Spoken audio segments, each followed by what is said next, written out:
London, 1887. The gas lamps flicker against fog-drenched cobblestones, casting long shadows where whispers become secrets and secrets become survival. Behind the velvet curtains of mansions and the broken shutters of tenements, a second city awakens. Here morality bends, fortunes are gambled, and pleasures are bought and sold. It is a world hidden from polite society, but inseparable from it, the heartbeat of a restless empire. Tonight, we pull back the curtain, not to judge, but to witness the forbidden. This is the story of Victorian London after dark, where shadows ruled more than daylight ever could. The Victorian era, stretching from 1837 to 1901, was a time of staggering contrasts. Nowhere were those contrasts sharper than in London, the heart of Britain's empire. By the mid-19th century, London was the largest city in the world, home to more than 2 million people by 1851, and nearly 6.5 million by the end of Queen Victoria's reign. It was a city that proclaimed progress, morality, and discipline by day, yet harbored a sprawling underworld by night. The daylight city was one of splendor and order. Elegant squares in Belgravia and Mayfair stood as monuments to wealth. Wide boulevards, financed by industrial fortunes and imperial conquest, showcased the grandeur of Britain's global dominance. The Houses of Parliament, rebuilt in the Gothic Revival style after the fire of 1834, embodied the dignity of constitutional government. Churches, museums, and libraries multiplied, reinforcing a sense of moral and intellectual authority. But after sundown, a different London awoke. Narrow lanes in Whitechapel, the rookeries of St. Giles, and the teeming alleys of Southwark revealed a city of hardship, vice, and survival. It was here that poverty pushed men and women into worlds of theft, prostitution, gambling, and clandestine nightlife. The same society that praised propriety and Christian virtue also tolerated, and often fueled, the hidden economies of vice. This division was not accidental. It was the direct outcome of the Victorian obsession with order and appearance. The rigid social hierarchy, rooted in class, wealth, and gender, demanded a spotless surface of morality. The middle and upper classes defined themselves through respectability, a code of behavior that emphasized sobriety, chastity, discipline, and public duty. To be respectable was to be trustworthy, and to be trustworthy was to rise in society. But such standards created pressure and hypocrisy. Respectability could be maintained only through concealment. Behind the curtains of townhouses, affairs unfolded, gambling debts mounted, and forbidden pleasures were pursued in secret. The working classes, excluded from this respectability, became the visible carriers of vice. This reinforced the illusion that sin existed only in the alleys of the poor, even as the same indulgences flourished in aristocratic clubs and private salons. Urban design itself mirrored this duality. Wealthy areas were deliberately segregated from districts of poverty. The great railway stations, Paddington, Euston, King's Cross, enabled workers to be brought into the city by day and carried out by night. Slums were hidden behind warehouses and markets, while grand boulevards displayed prosperity to travelers and visiting dignitaries. Gas lamps illuminated fashionable shopping districts such as Regent Street, while the East End remained dark, its alleys obscured by fog and shadow. The geography of London was an architecture of division, a physical manifestation of a society that both needed and disavowed its underworld by day. Morality was enforced through sermons, legislation, and public campaigns. societies for the suppression of vice flourished. Reformers like William Booth of the Salvation Army denounced the gin palaces that lined working-class streets. Parliament debated laws to regulate prostitution, drinking, and gambling. The Contagious Diseases Acts of the 1860s sought to control venereal disease by subjecting suspected prostitutes to medical inspections, a policy that targeted women while leaving their clients untouched by night. However, those same moral guardians might slip into shadowed districts. The anonymity of the fog and the sheer size of the city created space for hidden lives. London had thousands of public houses and hundreds of music halls. Brothels flourished in Soho, Covent Garden, and the East End. Theatres that showcased Shakespeare by day might host risk performances by evening. Secret societies and clubs, some political, others sexual, thrived in basements and back rooms. The tension between these worlds was most visible in the newspapers. The Victorian press, cheapened by advances in printing and made accessible by rising literacy rates, delighted in exposing scandal. Reports of aristocrats caught in affairs, clergymen accused of visiting brothels, or politicians implicated in gambling debts filled the columns. These stories both shocked and reassured the public. They confirmed the presence of vice, but also upheld the fantasy that vice could be contained by exposure and moral outrage. The underworld was not only about crime or pleasure, it was about survival. For the poor, nighttime economies were often the only means of subsistence. Women who worked as seamstresses during the day might be forced into prostitution by night to make rent. Children scavenged in the dark for coal, food scraps, or opportunities to pickpockets. Men, unemployed after factory closures or casual labor, turned to theft. The criminal justice system reflected this desperation. Prisons were full of petty thieves, debtors, and those accused of disorderly conduct.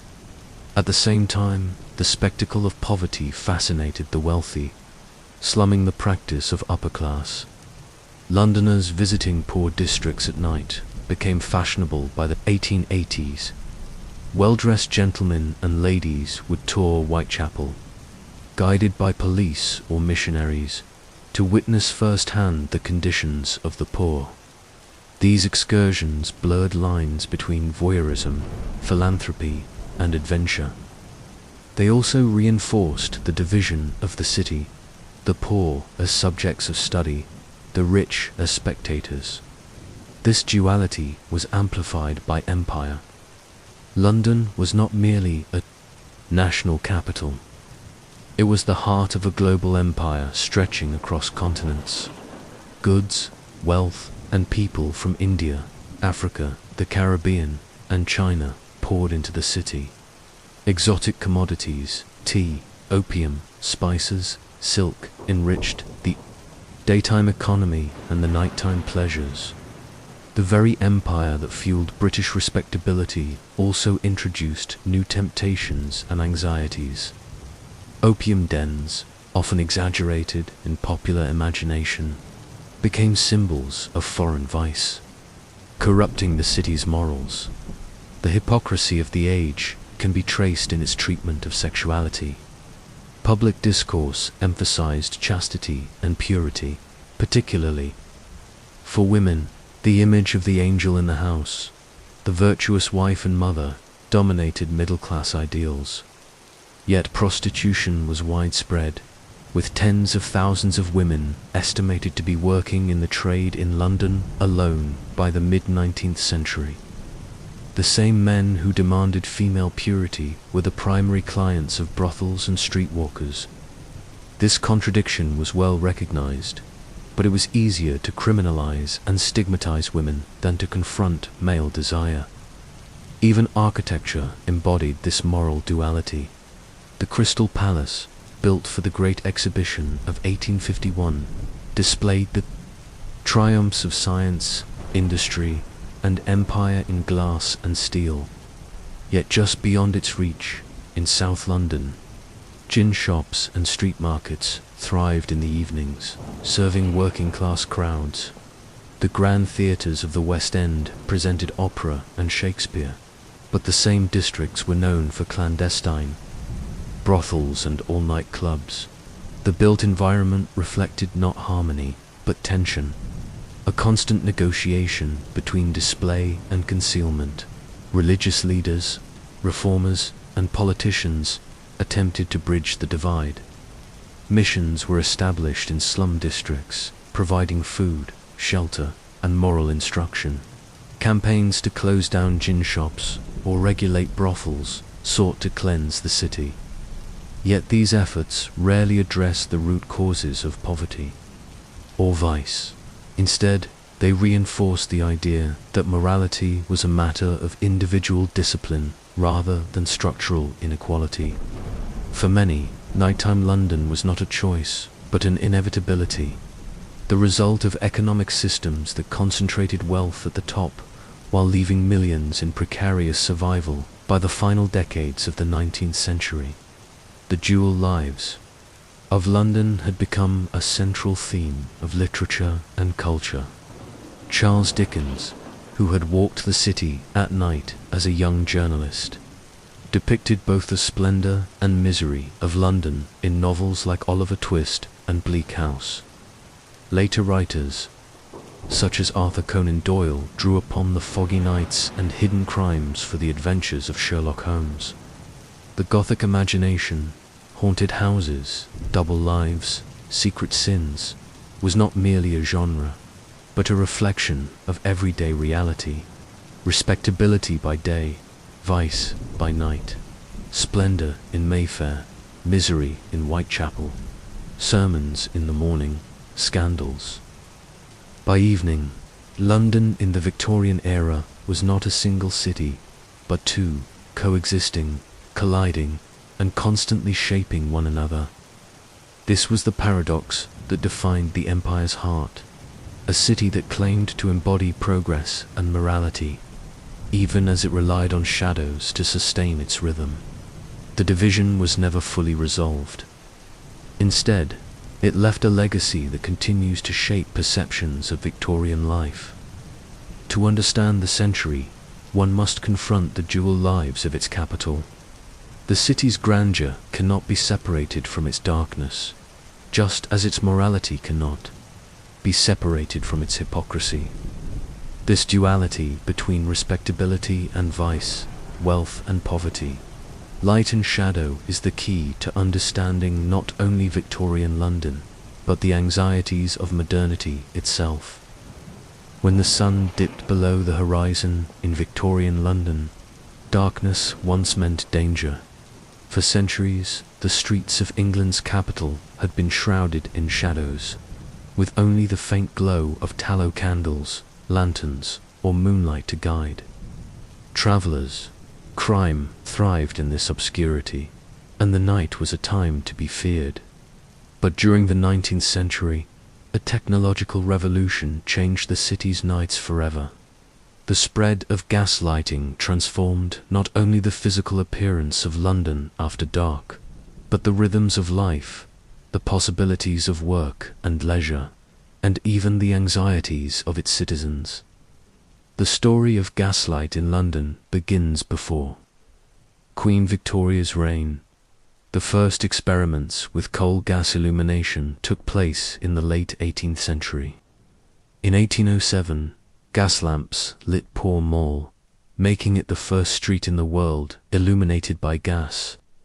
By 1812, the Gaslight and Coke Company, chartered by Parliament, began expanding this technology across the city. But the real transformation unfolded during the Victorian era, as gaslight spread to nearly every corner of London, shaping its character both by day and by night.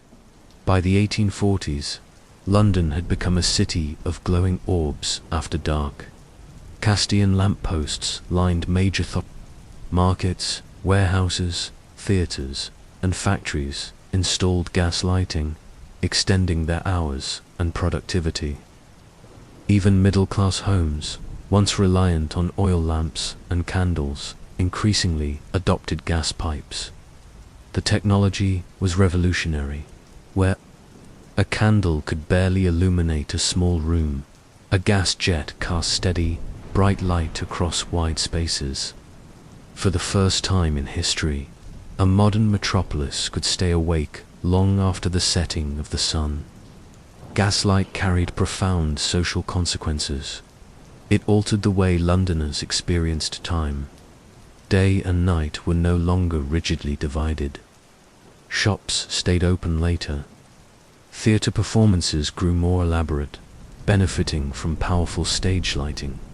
Factories extended shifts into the evening, driving up production but also exhausting workers with longer hours. The city's nightlife expanded, fueled by the availability of safe, well-lit public spaces. Gin palaces gleamed with mirrored walls, reflecting rows of lamps. Music halls glittered with light that turned performance into spectacle. Gaslight promised safety, but it also invited indulgence. Yet this transformation came with contradictions. The glow of gaslight was unevenly distributed.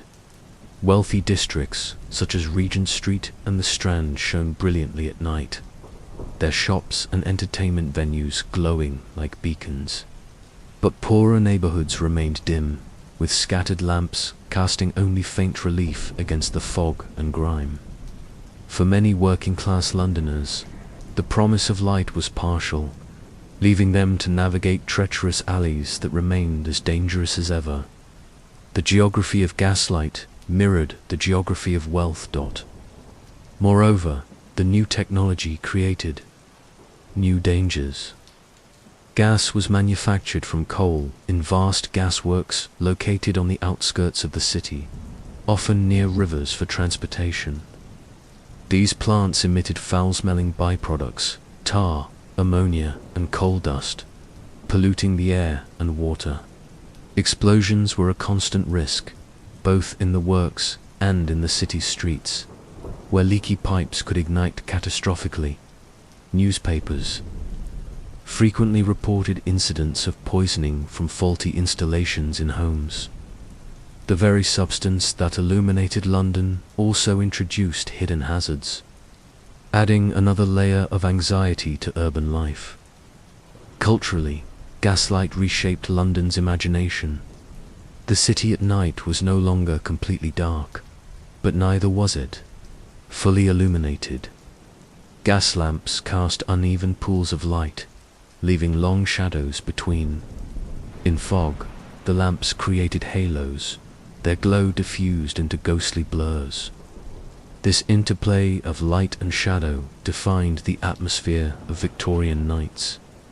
Writers and artists captured it vividly. Charles Dickens, whose novels often described nighttime London, found inspiration in the haunting glow of gaslight through fog. The aesthetic of mystery, fear, and intrigue that defined much of Victorian Gothic culture was inseparable from this new technology. The link between gaslight and crime became a cultural obsession. The light was supposed to deter criminals. By making them visible, policemen on their beats were aided by illuminated streets. Yet the shadows created by gaslight could also be exploited. Pickpockets thrived in half-lit markets. Prostitutes solicited clients beneath lamps, their presence both revealed and obscured by the haze. The public perception of London as a city of dual lives, respectable by day, dangerous by night, was sharpened by the eerie glow of gas. Theatres embraced gaslight with enthusiasm. Stages that once relied on candles and oil lamps were revolutionized by powerful jets of gas. The effect on performance was profound. Audiences could now see actors' expressions more clearly, and sets could be designed with unprecedented detail. The Drury Lane and Covent Garden theatres, among others, became showcases for the possibilities of illumination. Yet again, danger lurked. Fires caused by gaslighting were frequent, devastating some of the city's most famous venues. The progress of culture and entertainment was always shadowed by risk. Domestic life was also transformed. Middle-class households increasingly installed gaslighting in kitchens, parlors, and hallways. For families who could afford it, gas offered convenience and status. But the working classes often relied on candles or oil lamps well into the century. Even where gas was available, the cost of supply limited its use. Some households restricted gaslight to a single room, gathering the family together under one jet while the rest of the house remained in darkness. Light became another measure of class distinction.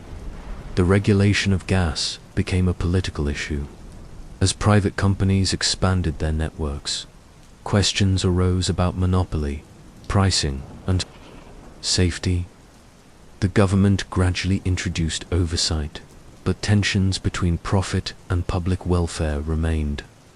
The working classes complained of high prices and poor service in their districts, while wealthier areas enjoyed bright, reliable supply. Gas companies profited immensely, embodying the fusion of industrial capitalism and urban transformation that defined the Victorian age. Beyond London, the influence of gaslight was global. As the capital of empire, London set a standard for modern urban life. Cities from Bombay to Melbourne installed gasworks modelled on the London system. The glow of gas became a symbol of progress, an emblem of modernity exported along with British technology, commerce, and culture. Yet in the heart of London itself, the glow also deepened contradictions between light and shadow, wealth and poverty, safety and danger. By the late 19th century, new technologies were beginning to challenge gas. Electric lighting, pioneered by inventors such as Joseph Swan and Thomas Edison, promised brighter, safer, and more efficient illumination. In 1881, the Savoy Theatre in London became the first public building in the world lit entirely by electricity. Soon after, electric streetlights appeared in Westminster. But for much of the Victorian period, gas remained the dominant source of light, shaping an entire generation's experience of night. The cultural memory of gaslight endures. To this day, the phrase gaslit streets evokes a certain atmosphere, mysterious, dramatic, half-seen. It is the London of Jack the Ripper, of Sherlock Holmes, of Dickensian fog. Gaslight became more than a technology. It became a symbol of an era, embodying the paradox of Victorian progress, the ability to illuminate the night, while leaving vast areas of life in shadow. London's gaslight transformation was not just about brightness, it was about control, commerce, and culture. It was about reshaping human experience, redefining time and altering the fabric of urban life. It was about creating the stage upon which both respectability and vice could flourish, side by side, under the same glow. And it was about the anxieties of modernity itself, the fear that progress always carried hidden dangers, that light always created new shadows. The gas lamps of Victorian London did not simply banish the dark.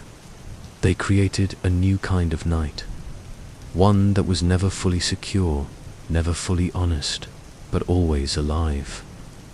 In the heart of Victorian London, beneath the surface of respectability and order, a different kind of empire thrived. It was an empire of cards and dice, of wagers and debts, of fortunes won and lost in a single night.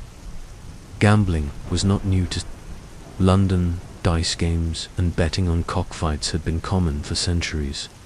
But in the 19th century, gambling reached new heights. finding its place in both the polished drawing rooms of the aristocracy and the shadowy dens of the working classes. The contrast revealed much about Victorian society itself, a culture that preached morality while endlessly chasing risk and pleasure in secret. Gambling's reach stretched across all classes. At the top of society, exclusive clubs catered to the wealthy elite. White's, Brooks's, and Boodle's private gentlemen's clubs in St. James's became notorious for high-stakes betting. Members included aristocrats, politicians, and wealthy businessmen, men whose fortunes often allowed them to gamble on a scale unimaginable to ordinary Londoners. Bets were not confined to cards or dice. Wagers could be placed on anything from horse races to political outcomes, from the weather to the length of a sermon. These clubs, shielded by status and privacy, turned gambling into a ritual of masculinity and privilege.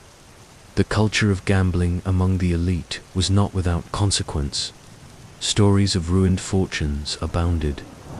Men lost estates, inheritance, and reputations over reckless wagers. Debts accumulated, often leading to desperate measures. Duels were fought over unpaid bets or accusations of cheating. Some gamblers fled to the continent to escape creditors, while others found themselves in debtors' prisons. Yet the allure persisted. For Victorian gentlemen, gambling was not only entertainment. It was a way of asserting daring and sophistication, of proving courage in risk. While the aristocracy gambled in luxury, the working classes did so in environments far less refined, but no less intense. In the back rooms of taverns, in dim cellars beneath lodging houses, and in the narrow courts of East London, gambling dens flourished. Games ranged from simple dice throws to card games and lotteries. The sums at stake were smaller than those in Mayfair clubs, but for men and women living on the edge of poverty, even a few shillings could mean survival or ruin. Police raids were frequent, yet gambling persisted, driven by the hope of quick fortune. Horse racing was one of the most popular forms of betting, cutting across class lines. Racecourses such as Epsom and Ascot attracted both aristocrats and commoners. Betting rings swelled with activity, fortunes changing hands in a blur of wagers. The introduction of the railways made it easier than ever for Londoners to attend. Races outside the city, bookmakers thrived, often operating in legal grey areas. The fascination with the turf was so great that even those who never attended races could gamble through local agents or by pooling money with neighbours. Lotteries, though technically illegal in Britain after 1826, continued to thrive underground. Numbers games and small-scale raffles proliferated in working-class neighbourhoods. They promised a chance, however slim, of escape from poverty. The authorities cracked down, but the very illegality of these lotteries made them more alluring. The risks were outweighed by the dream of sudden transformation. In a society defined by rigid class boundaries, gambling offered the illusion, and sometimes the reality, of mobility. Women, too, were drawn into the world of gambling. Among the wealthy, ladies often gambled socially in card games during evening gatherings. For working-class women, gambling might take the form of betting on street games or lotteries. The association of women with gambling drew criticism from reformers, who warned of moral corruption and the neglect of domestic duties. Yet the participation of women highlighted how gambling cut across gender as well as class, drawing in anyone willing to take a chance. The Victorian state oscillated between toleration and repression.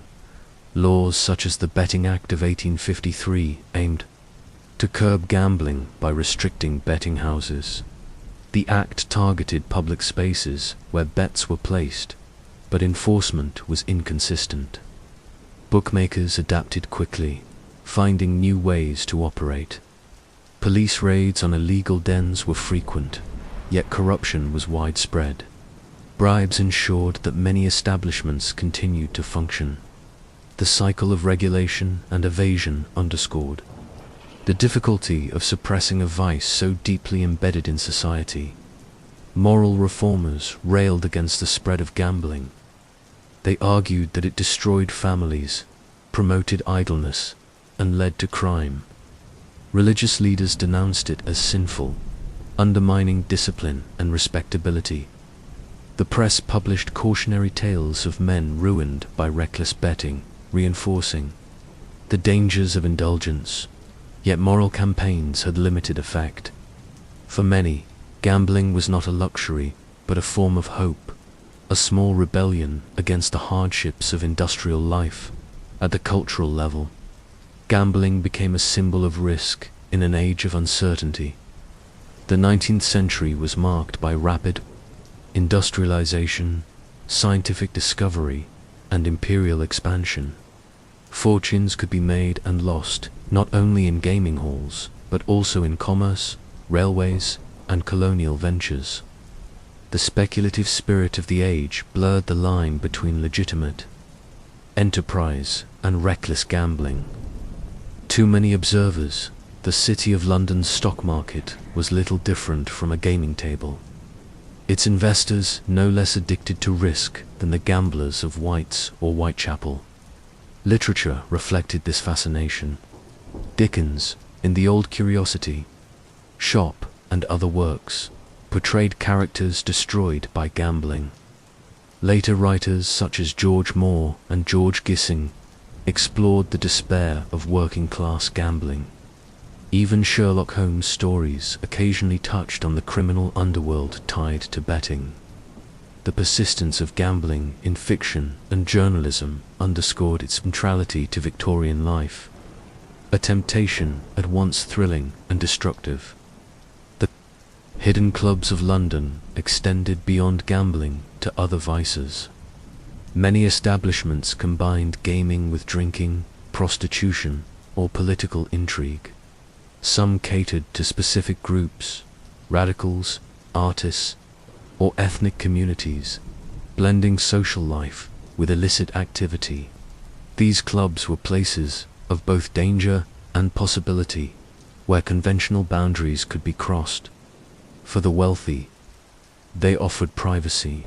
For the poor, they offered escape.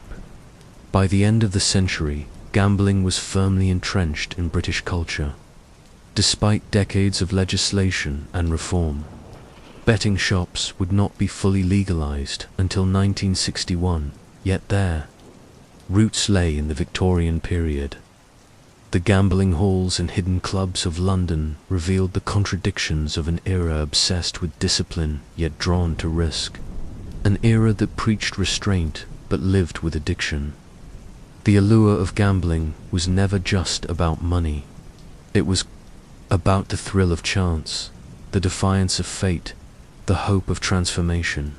In a city defined by rigid hierarchies and crushing inequalities, the roll of dice or the turn of a card offered a fleeting sense of control. And so, behind the respectable facades of Victorian London, gambling remained a powerful, unquenchable force. One more example of the city's double life after dark. Asterisk. In the rigid world of Victorian London, women were expected to embody purity, modesty, and obedience. The angel in the house was the ideal, a wife who was chaste, nurturing, and devoted to home and family.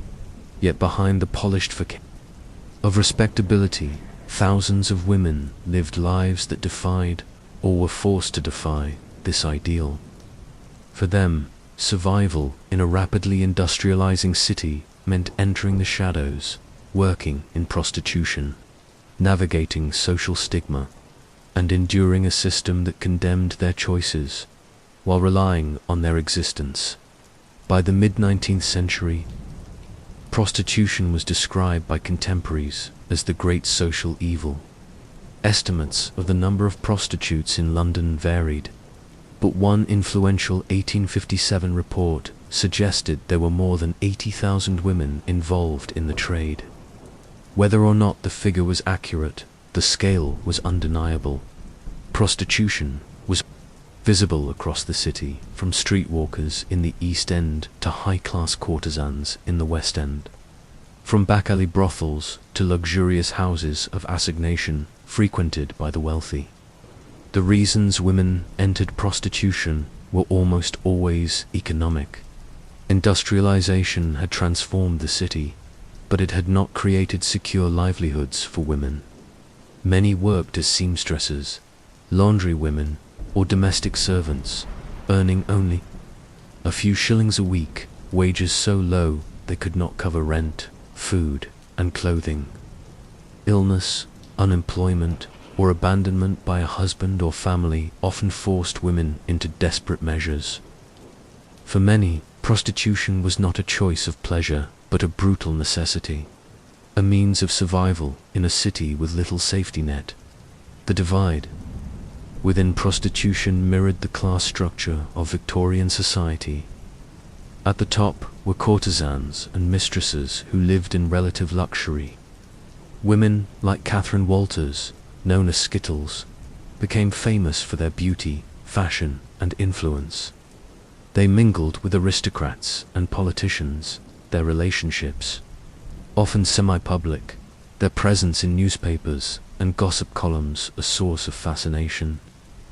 These women sometimes achieved financial independence, though always at the cost of social respectability.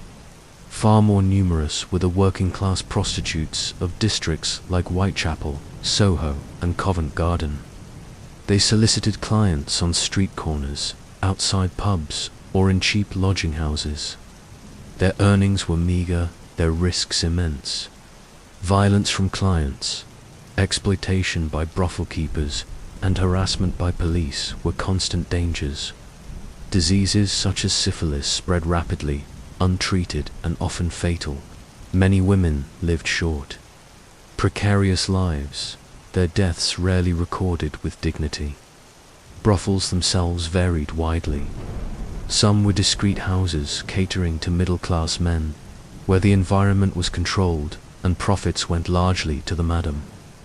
Others were squalid rooms rented by the hour, little more than unsafe shelters. The authorities often turned a blind eye, so long as brothels did not disrupt respectable neighborhoods. When scandals erupted, however, reformers and journalists used them as evidence of moral decay. The hypocrisy of Victorian society was most evident in how prostitution was treated legally and culturally. Men who visited prostitutes faced little consequence. Respectable gentlemen could indulge their desires in secret, their reputations largely protected. Women, however, bore the entire weight of stigma and punishment. They were branded as fallen, condemned as irredeemable, and subjected to laws that controlled their bodies. The most infamous of these laws were the Contagious Diseases Acts, passed in the 1860s, originally applied in garrison towns to prevent the spread of venereal disease among soldiers. The acts were later extended to port cities. Under the legislation, women suspected of being prostitutes could be forcibly subjected to medical examinations. If found to be infected, they were detained in lock hospitals until deemed cured. Men were exempt from such scrutiny. The acts sparked outrage among reformers, most famously Josephine Butler, who led a national campaign for their repeal. She argued that the laws institutionalized double standards, degrading women while ignoring male responsibility. After years of activism, the acts were repealed in 1886. Public discourse on prostitution was deeply contradictory. Reformers denounced it as a moral plague destroying families. Yet sensationalist journalism often fixated on lurid details, turning the suffering of women into entertainment. Medical and social studies, such as William Acton's influential writings, described prostitutes with cold detachment, categorizing them as inevitable outcasts.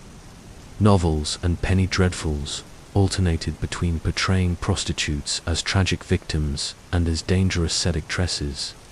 Rarely were they seen as individuals. Struggling in a harsh world, the lives of these women intersected with some of the darkest moments in Victorian history.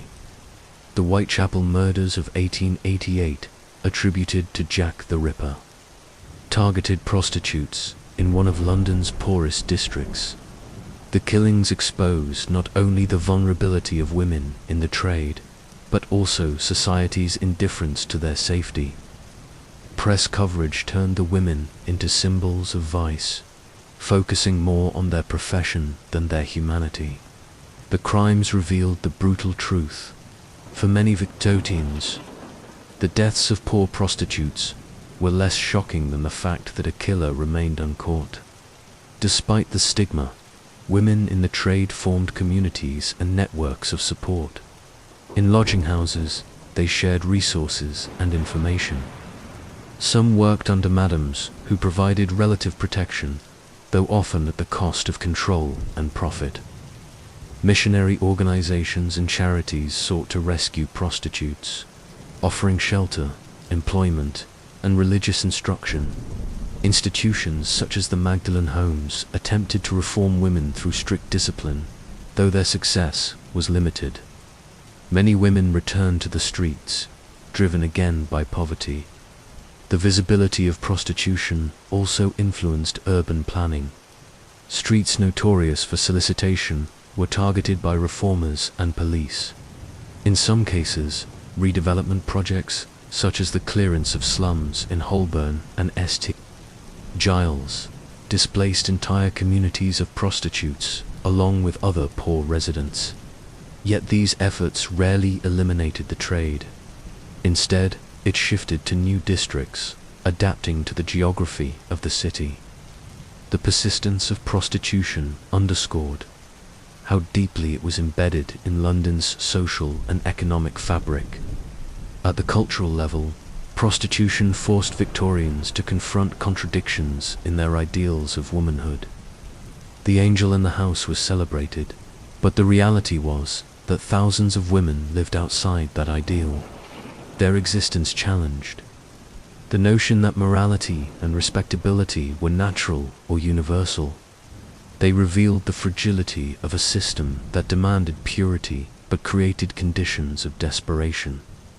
The legacy of these women is complex. Many lived and died anonymously, their stories recorded only in police reports, medical records, or sensational newspapers. Yet their presence shaped Victorian culture, law, and imagination. They were central to debates about morality, health, and gender roles. They forced society to reckon with the costs of industrial progress and social inequality. By the end of the century, the figure of the prostitute had become a symbol of the Victorian age itself, its hypocrisies, its fears, and its unspoken truths. Women of the shadows embodied the contradictions of a society that condemned them publicly while relying on them privately, that preached virtue while perpetuating vice. Their lives, though hidden and stigmatized, illuminate the reality behind the polished surface of Victorian London. The nights of Victorian London were not only about crime, poverty, or secrecy. They were also about spectacle, laughter, and the thirst for entertainment. In a city that doubled in size during the 19th century, leisure became both a business and a necessity. Music halls, gin palaces, and theatres offered escape from the hardships of industrial life, while also reflecting the deep divisions of class and morality that shaped the age. These spaces, illuminated by gaslight and filled with sound, drink, and performance, became central to the character of London after dark. The rise of the music hall was one of the defining cultural shifts of the Victorian period. Originating in the 1830s and 1840s from tavern song and super rooms, music halls quickly evolved into dedicated venues. By the 1850s, purpose-built establishments were springing up across the city, places like the Canterbury Music Hall in Lambeth and the Middlesex Music Hall in Drury Lane attracted huge crowds, combining cheap tickets with lively entertainment. Performances were eclectic: comic songs, acrobatics, dance routines, ventriloquism, animal acts, and risk sketches. Unlike the more refined theatre, music halls were informal and noisy. Audiences ate, drank, and shouted throughout shows. They sang along with choruses, threw coins onto the stage, and sometimes jeered or fought. The atmosphere was raucous, democratic, and distinctly urban. For working-class Londoners, the music hall was a space where everyday frustrations could be forgotten, if only for a few hours. The success of music halls was tied to the expansion of gin palaces. Gin had long been associated with urban vice. In the 18th century, the so-called gin craze had devastated poor communities. By the Victorian era, drinking was no less widespread, but the venues had changed.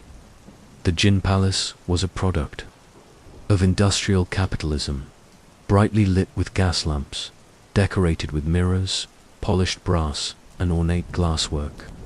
These establishments were designed to dazzle. A customer entering a gin palace in the 1850s might find a long counter with dozens of taps, rows of gleaming bottles, and crowds pressed shoulder to shoulder. Gin was cheap, sold by the nip for a penny. For many, it was both escape and addiction. Reformers were horrified. They saw gin palaces as factories of vice, corrupting morals and destroying families. Yet their popularity was undeniable.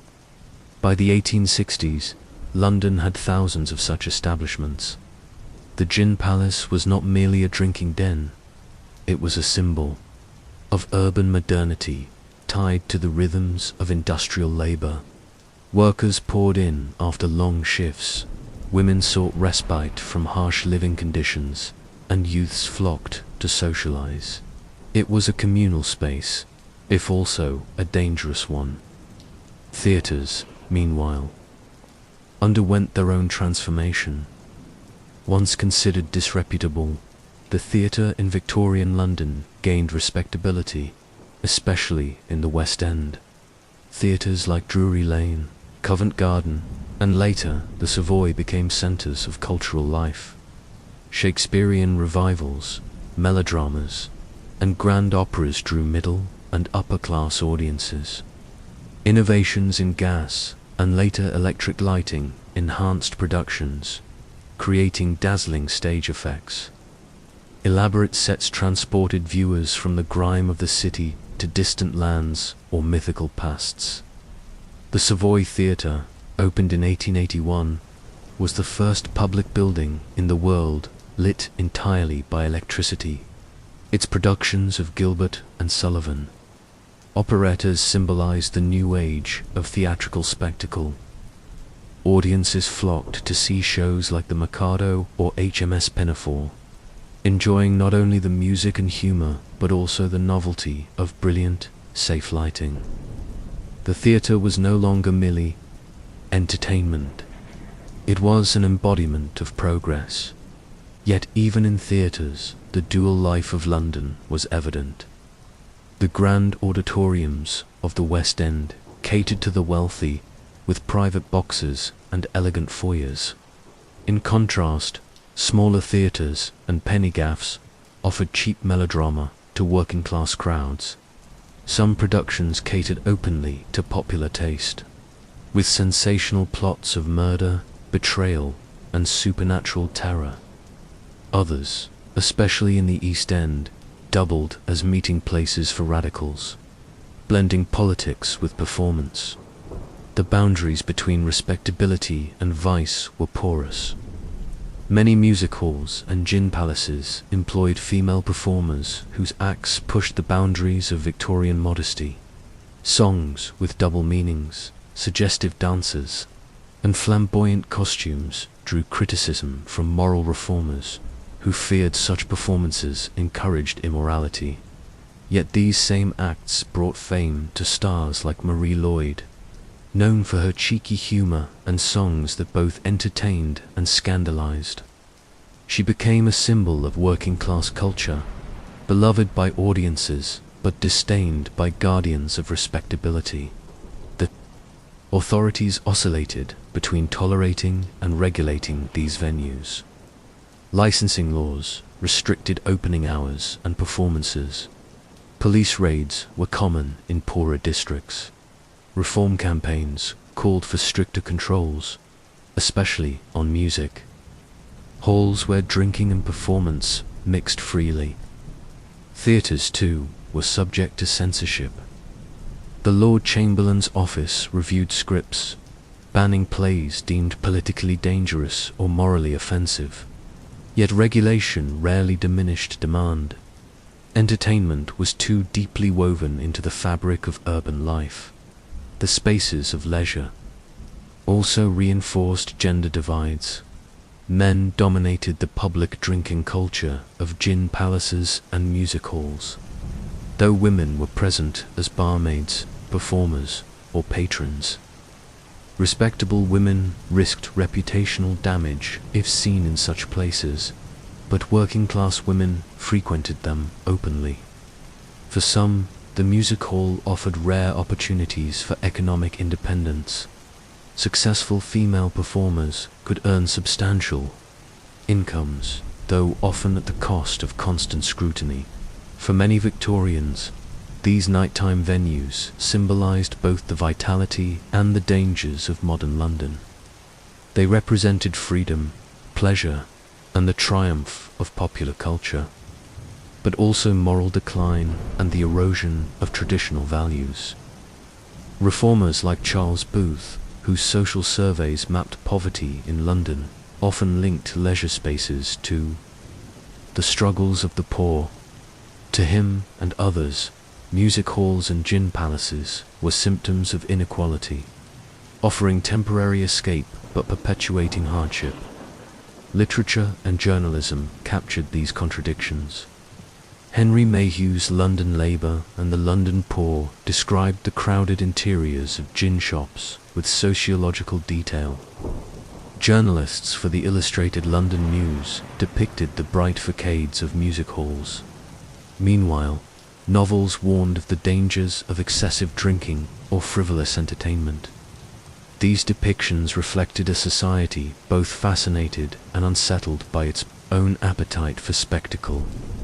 By the end of the 19th century, the entertainment industry was firmly established. Music halls had become institutions, their stars household names. Gin palaces lined every major street. Theatres competed with each other for grandeur and innovation.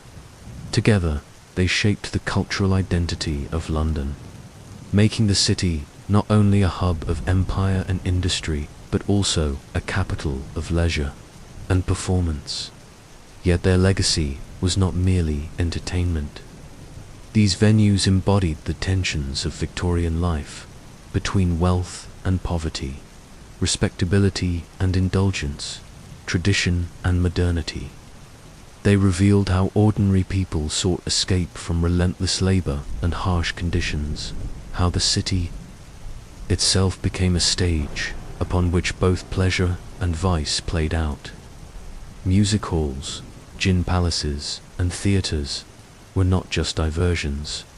They were mirrors of a society in flux, illuminating the hopes and contradictions of an empire at its height.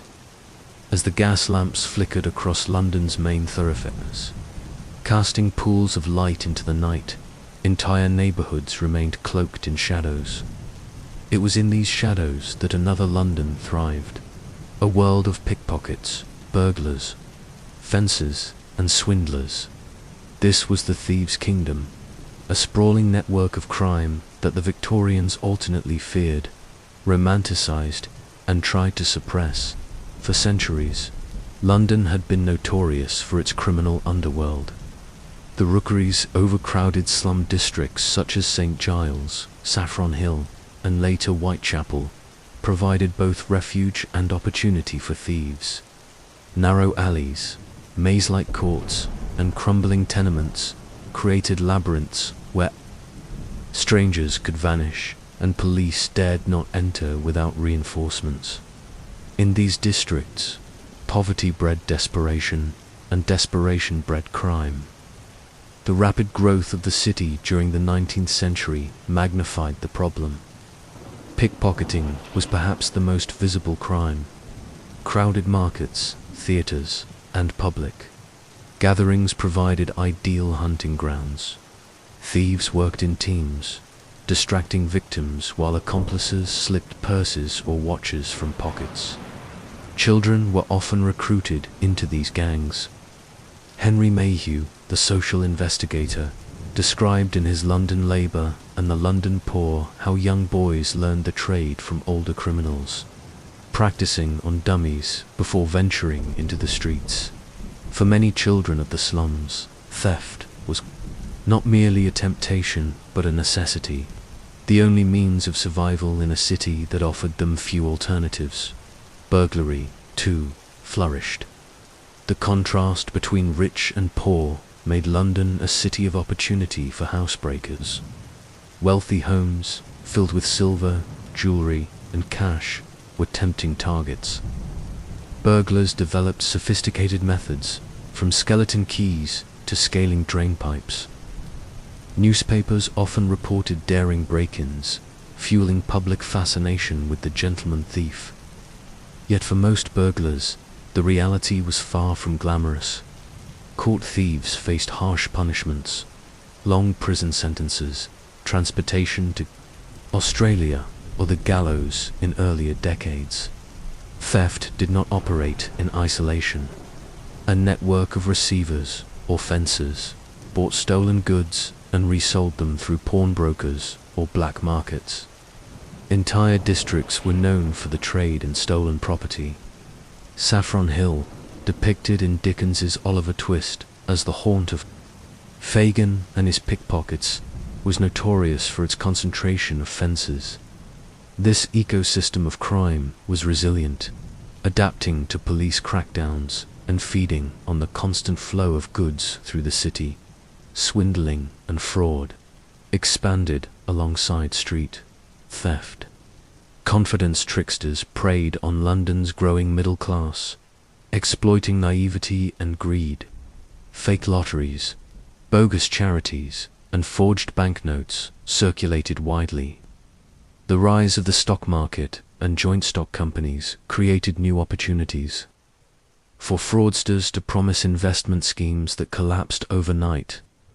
These crimes reflected the speculative spirit of the age, a society fascinated by chance, risk, and quick profit. The Victorian press both condemned and sensationalized the thieves' kingdom.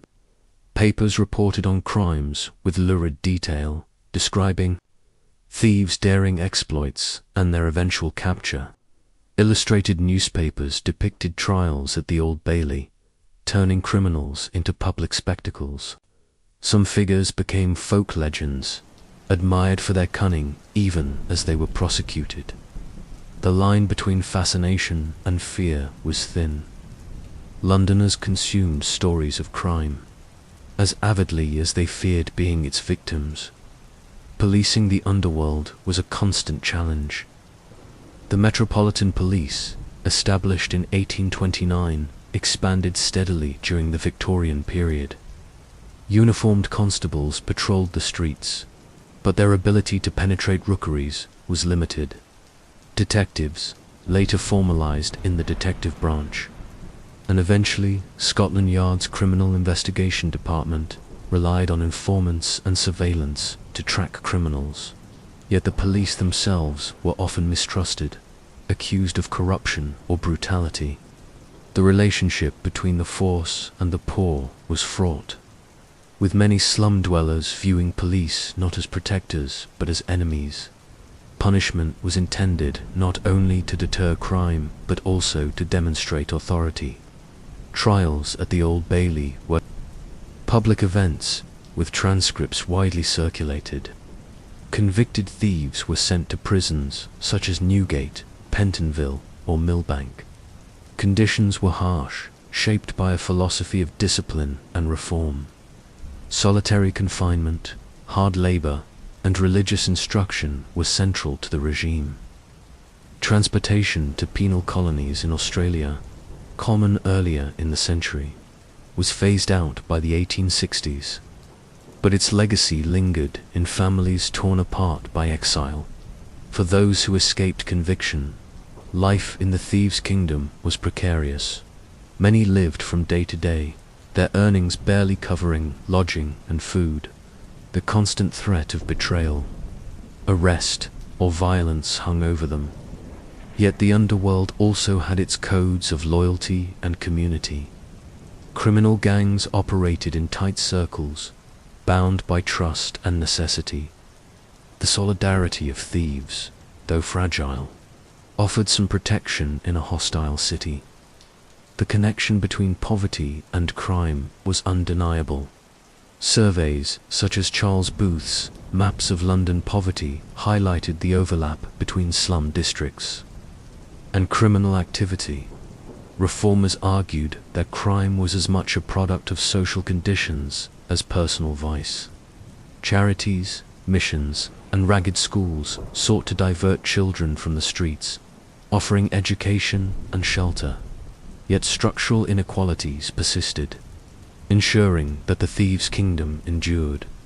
Literature and theatre cemented the image of London's underworld in the Victorian imagination.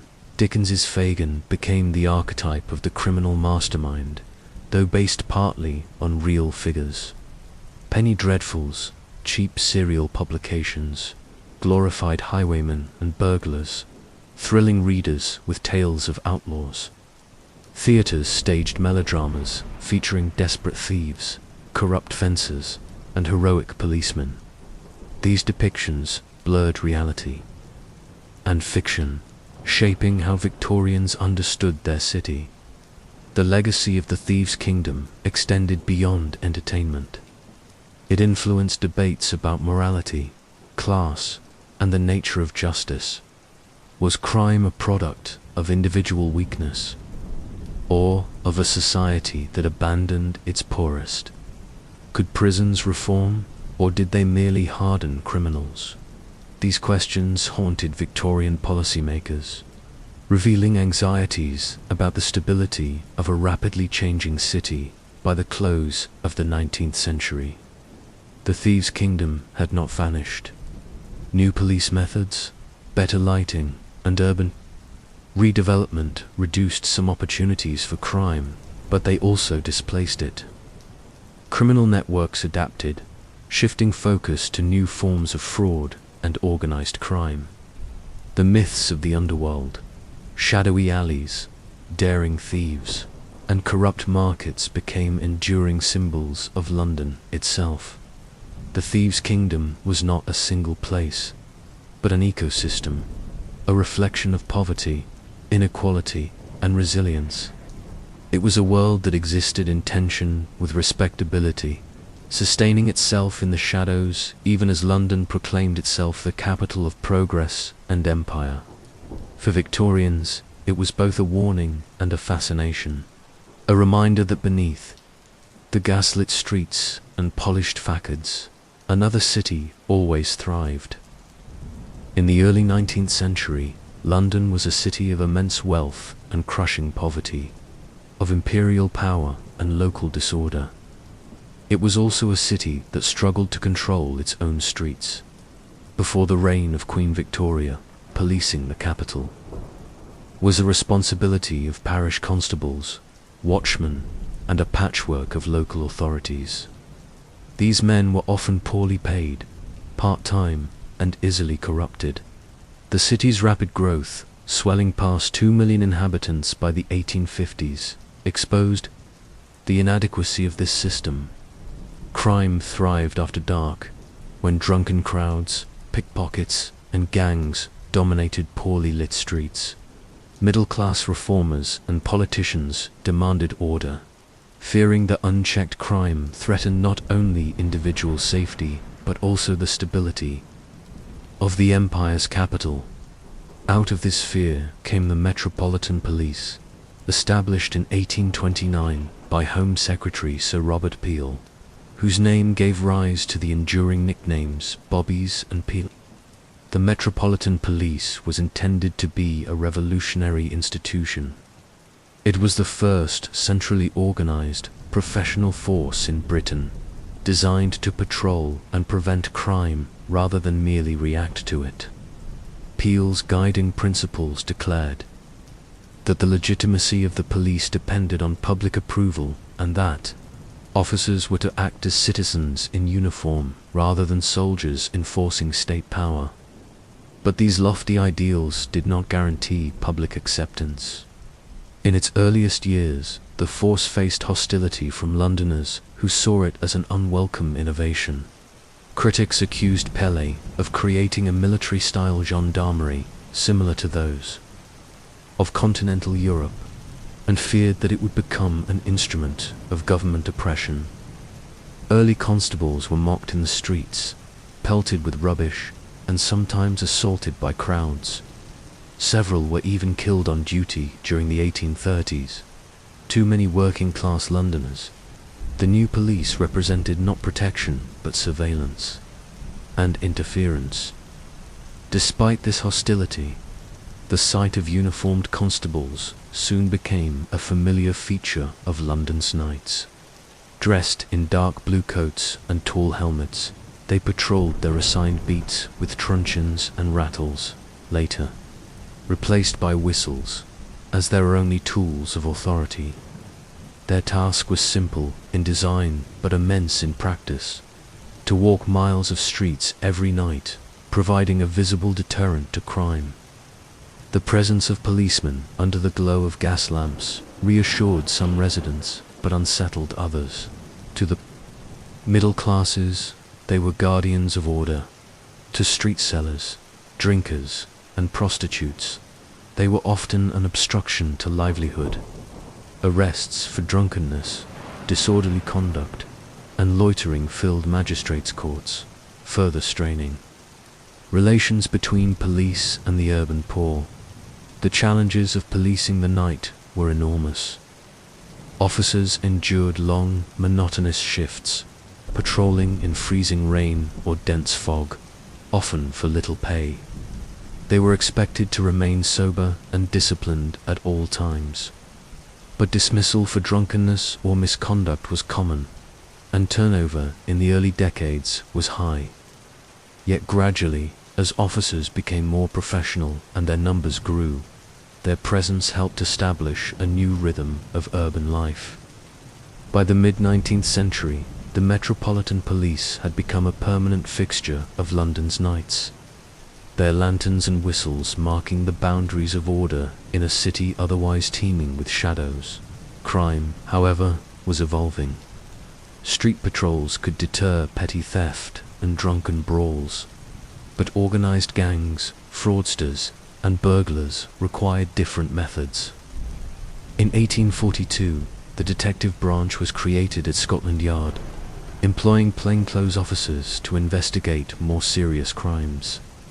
This development was highly controversial. The British public, long suspicious of spies and secret police, worried that detectives would become agents of surveillance. Yet the growth of organized crime made detectives essential. They pursued jewel thieves, counterfeiters, and professional burglars, often relying on networks of informants drawn from within the criminal underworld. The detective branch was reorganized in 1878 into the Criminal Investigation Department, or CID, which became internationally famous for its skill in solving major cases. Still, the image of detectives remained ambivalent, caught between admiration for their expertise and suspicion of their methods. the most famous test of Scotland. Yard came with the Whitechapel murders of 1888, attributed to the figure known as Jack the Ripper. The CID and local police launched extensive investigations, interviewing hundreds of witnesses and pursuing countless leads. Yet their failure to catch the killer shook public confidence. Newspapers criticized incompetence, and the murders highlighted the limitations of policing in an overcrowded, impoverished district.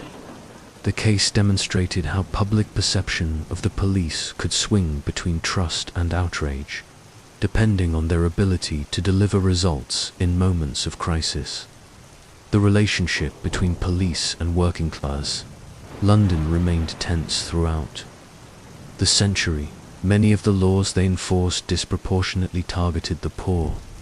Licensing laws restricted the hours of public houses, and constables frequently raided gin palaces and music halls for breaches. Prostitutes were harassed, fined, or jailed, while their clients were rarely punished. Street vendors, buskers, and beggars were routinely moved on, their presence seen as disorderly or offensive to respectability. For wealthier Londoners, the police were guardians of property. For the poor, they were enforcers of laws that criminalized survival. Major political demonstrations tested the legitimacy of the force. During the Chartist movement of the 1830s and 1840s, which demanded universal male suffrage and parliamentary reform, police were deployed to contain mass rallies.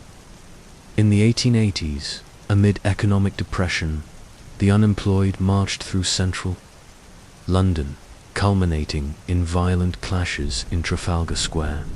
Known as Bloody Sunday in November 1887, mounted police charged crowds of demonstrators, leaving dozens injured. Events like this cemented the view among many working-class Londoners that the police were less concerned with protecting ordinary people than with defending the state and property owners from dissent. Despite controversy, the police adopted new technologies and methods that strengthened their control of the night. Gaslighting reduced shadows where criminals might hide, aiding patrols. The adoption of whistles in the 1880s allowed constables to summon help quickly, replacing the cumbersome rattles of earlier decades. Police boxes and telegraph systems connected officers with stations more efficiently, foreshadowing the communications networks of the modern age. Forensic science, still in its infancy, began to play a role.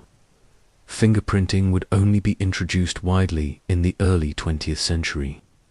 But late Victorian policing was already experimenting with the idea that crime could be solved through scientific evidence rather than confession or eyewitness alone. Entertainment venues also drew heavy police attention. Music halls, theaters, and sporting events attracted large crowds, often fueled by alcohol. Disorder was common, and constables patrolled both inside and outside these venues. Licensing laws gave them authority to monitor performances, closing times, and public behavior. These nightly interactions shaped public opinion more than dramatic cases of murder or burglary. For most Londoners, contact with the police came through such small encounters, being cautioned for drunkenness, ordered to move on, or checked at a pub closing. In this sense, the presence of the police became woven into the everyday life of the city's nights. Culturally, the policeman became a symbol of Victorian London. Cartoons lampooned them as bumbling or spitted, the butt of jokes in satirical magazines like Punch. Yet other portrayals, in literature and on stage, celebrated their perseverance and bravery. Dickens often described police officers with sympathy, while sensation novels and penny dreadfuls alternated between depicting them as heroes and as adversaries of cunning criminals. Scotland Yard achieved international fame, consulted by foreign governments, and immortalized in Arthur Conan Doyle's Sherlock Holmes stories.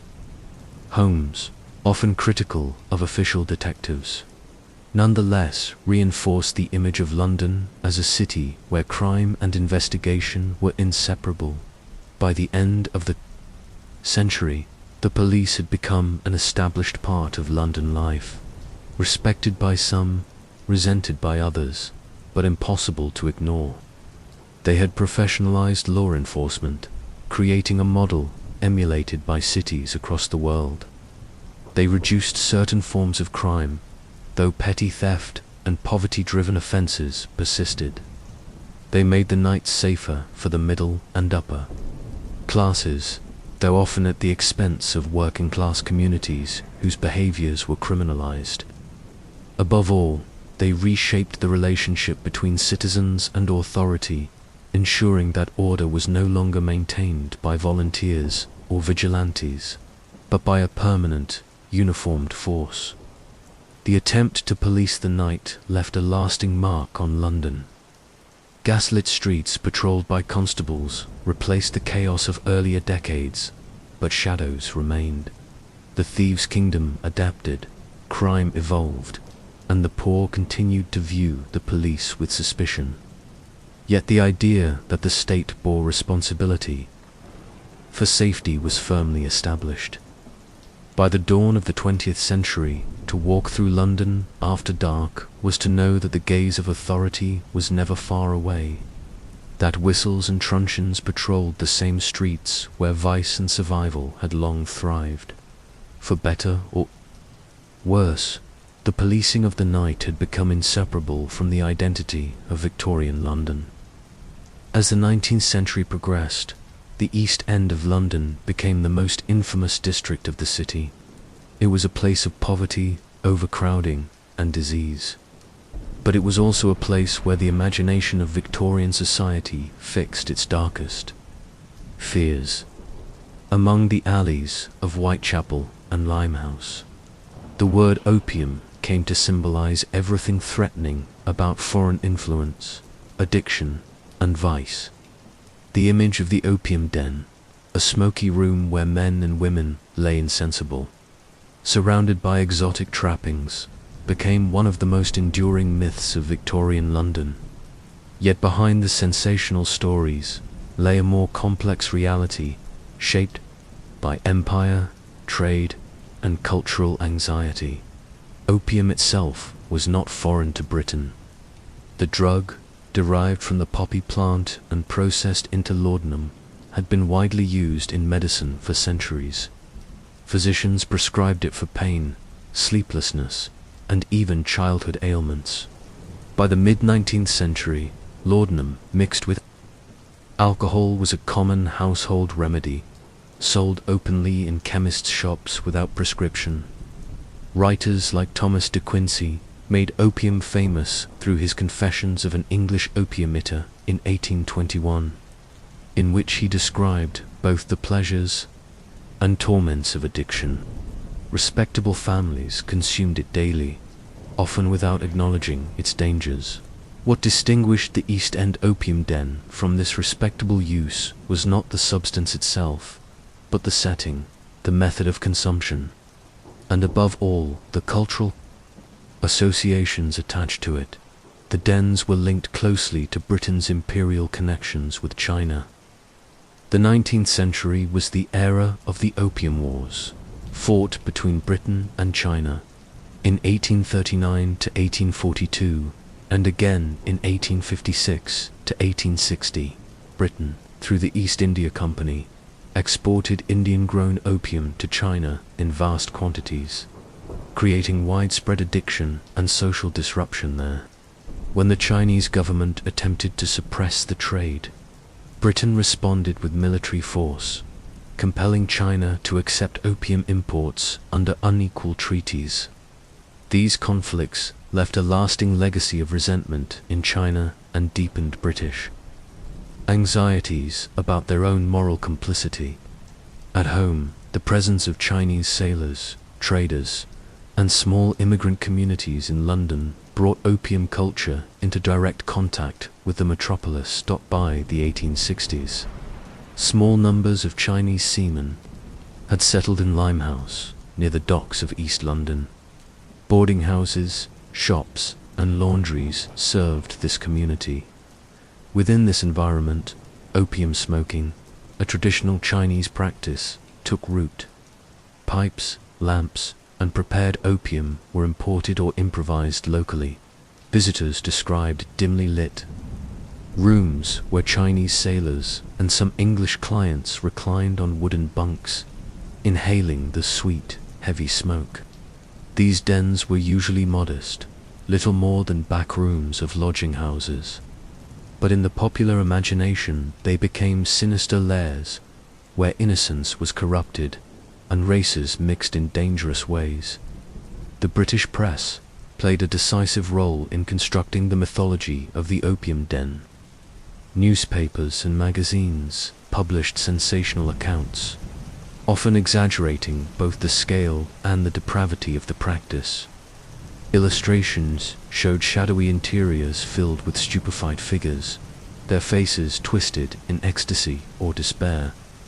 Reporters warned of English women lured into dens, corrupted by foreign men and ruined through addiction. These stories blended moral panic with xenophobia, reflecting broader fears about immigration and empire. In truth, the number of opium dens in London was small, and their clientele limited. Most Victorians who consumed opium did so in liquid form, through laudanum purchased legally at chemists. But in the public imagination, the East End became synonymous with exotic vice. Social investigators like Charles Dickens contributed to this imagery. In his unfinished novel, The Mystery of Edwin Drood, 1870, Dickens depicted an opium den in London's East End, describing it as dark, fetid, and filled with despair. Later writers, including Arthur Conan Doyle, followed suit. In the Sherlock Holmes story, The Man with the Twisted Lip, 1891, Holmes ventures into an East End opium den to rescue a respectable man who has lost himself to addiction.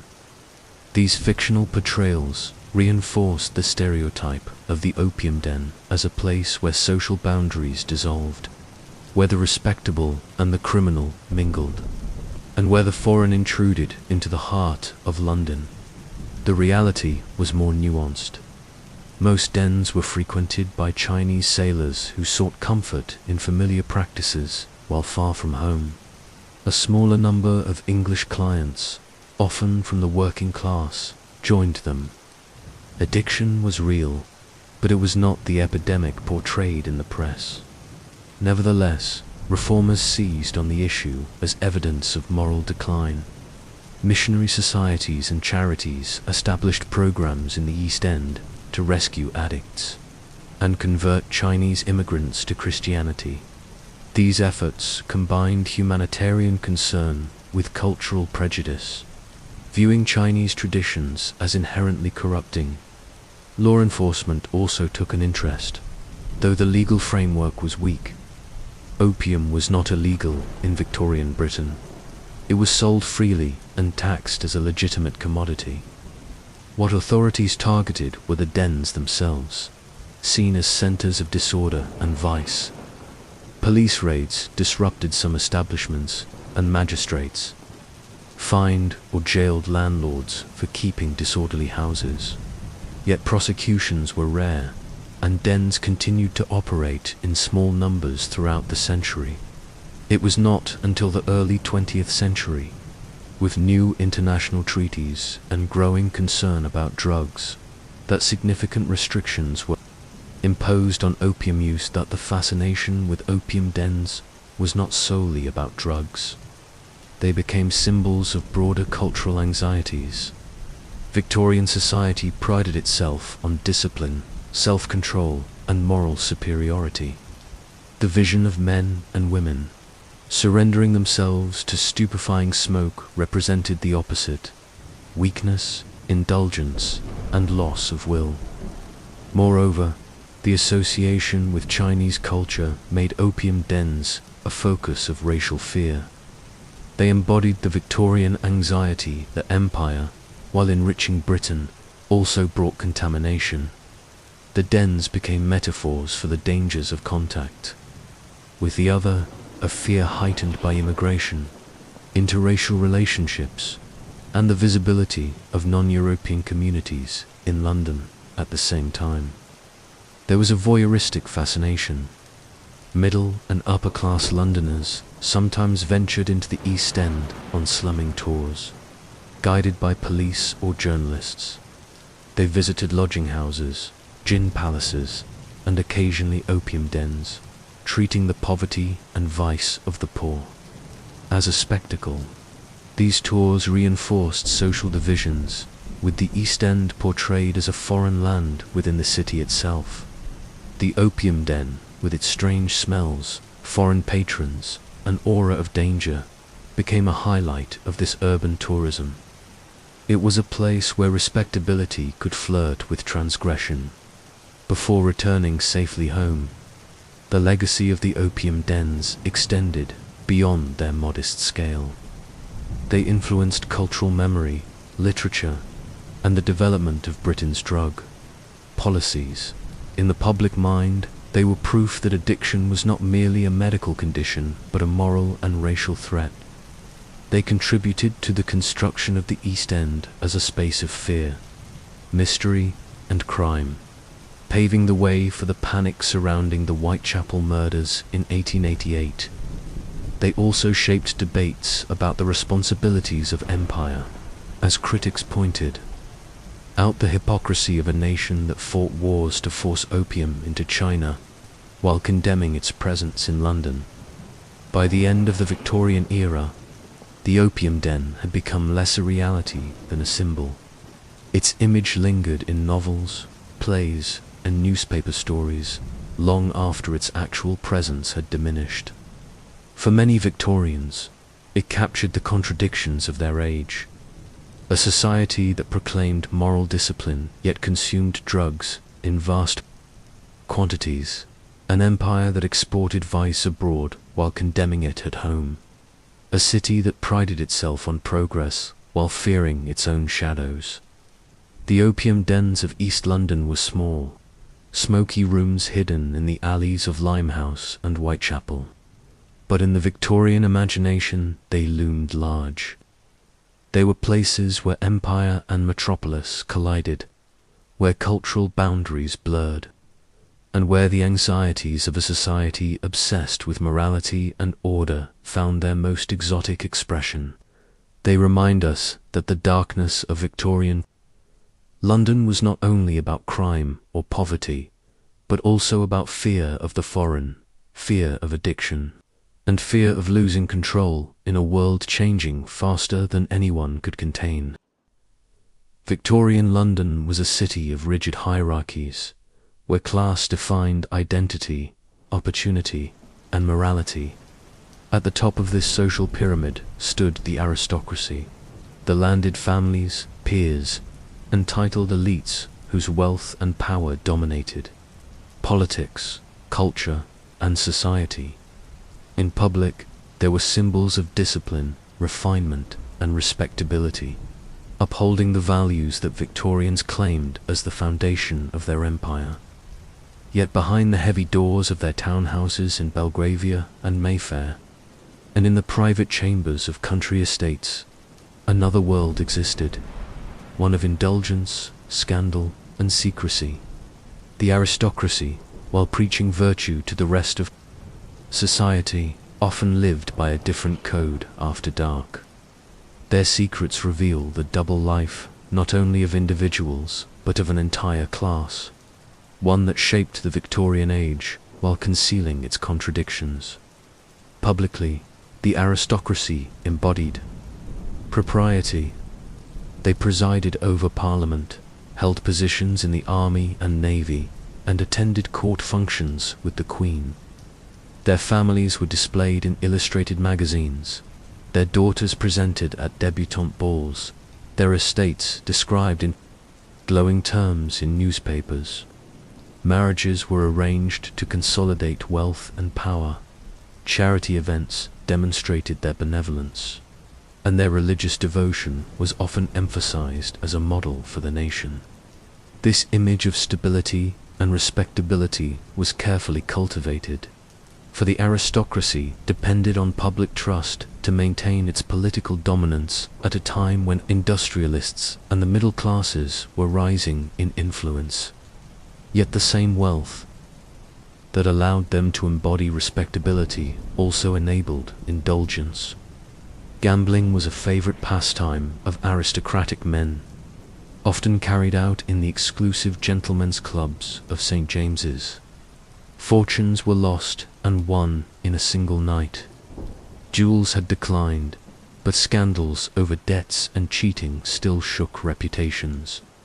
Aristocratic men also frequented brothels and maintained mistresses, often hidden from polite society, yet known within their circles. For many, the contrast between public virtue and private vice was not hypocrisy, but simply the natural order of things.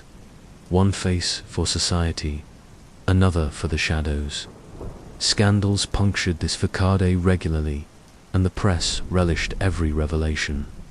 The most notorious was the divorce trial of Lady Harriet Mordaunt in 1870, in which she was accused of adultery with several men, including the Prince of Wales himself.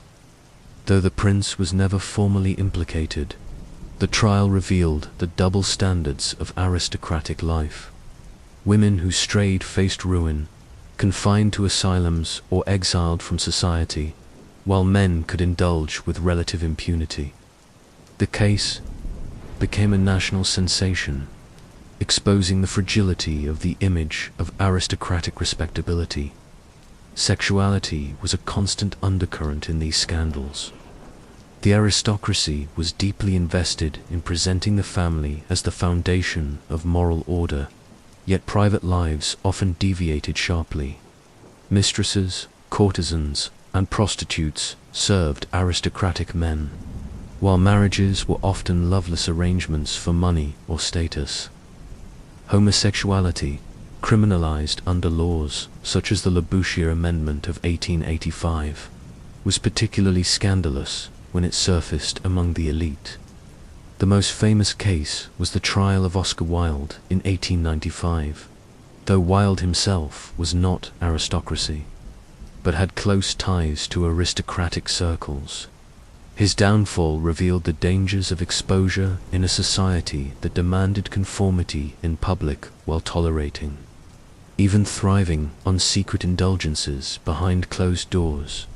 Masked balls and private parties provided opportunities for indulgence under the guise of social ritual. These gatherings allowed aristocrats to shed their public identities, at least temporarily, and indulge in flirtations, gossip, and sometimes outright debauchery. Travel also offered opportunities. Trips to Paris, Monte Carlo, or Venice gave aristocrats the freedom to engage in behavior that would have been scandalous at home, while still maintaining respectability in London. The circulation of gossip across borders, however, meant that no secret was ever entirely secure. Money was at the center of many aristocratic secrets. Though they controlled vast estates and held titles, many families faced declining fortunes. In the industrial age, to maintain their lifestyles, some turned to risky investments, gambling, or advantageous marriages with wealthy industrialists or American heiresses. This blending of old aristocracy with new money created tensions, but also fueled hypocrisy. Publicly, the aristocracy claimed superiority based on birth and tradition, but privately, they relied increasingly on the wealth of others to sustain their grandeur. Scandals over debt, bankruptcy, and financial mismanagement became common, undermining the aura of stability. The relationship between aristocrats and their servants also concealed secrets. Large townhouses and country estates employed dozens of domestic staff who saw everything. Servants often knew of affairs, gambling habits, and other indiscretions, but their livelihoods depended on silence.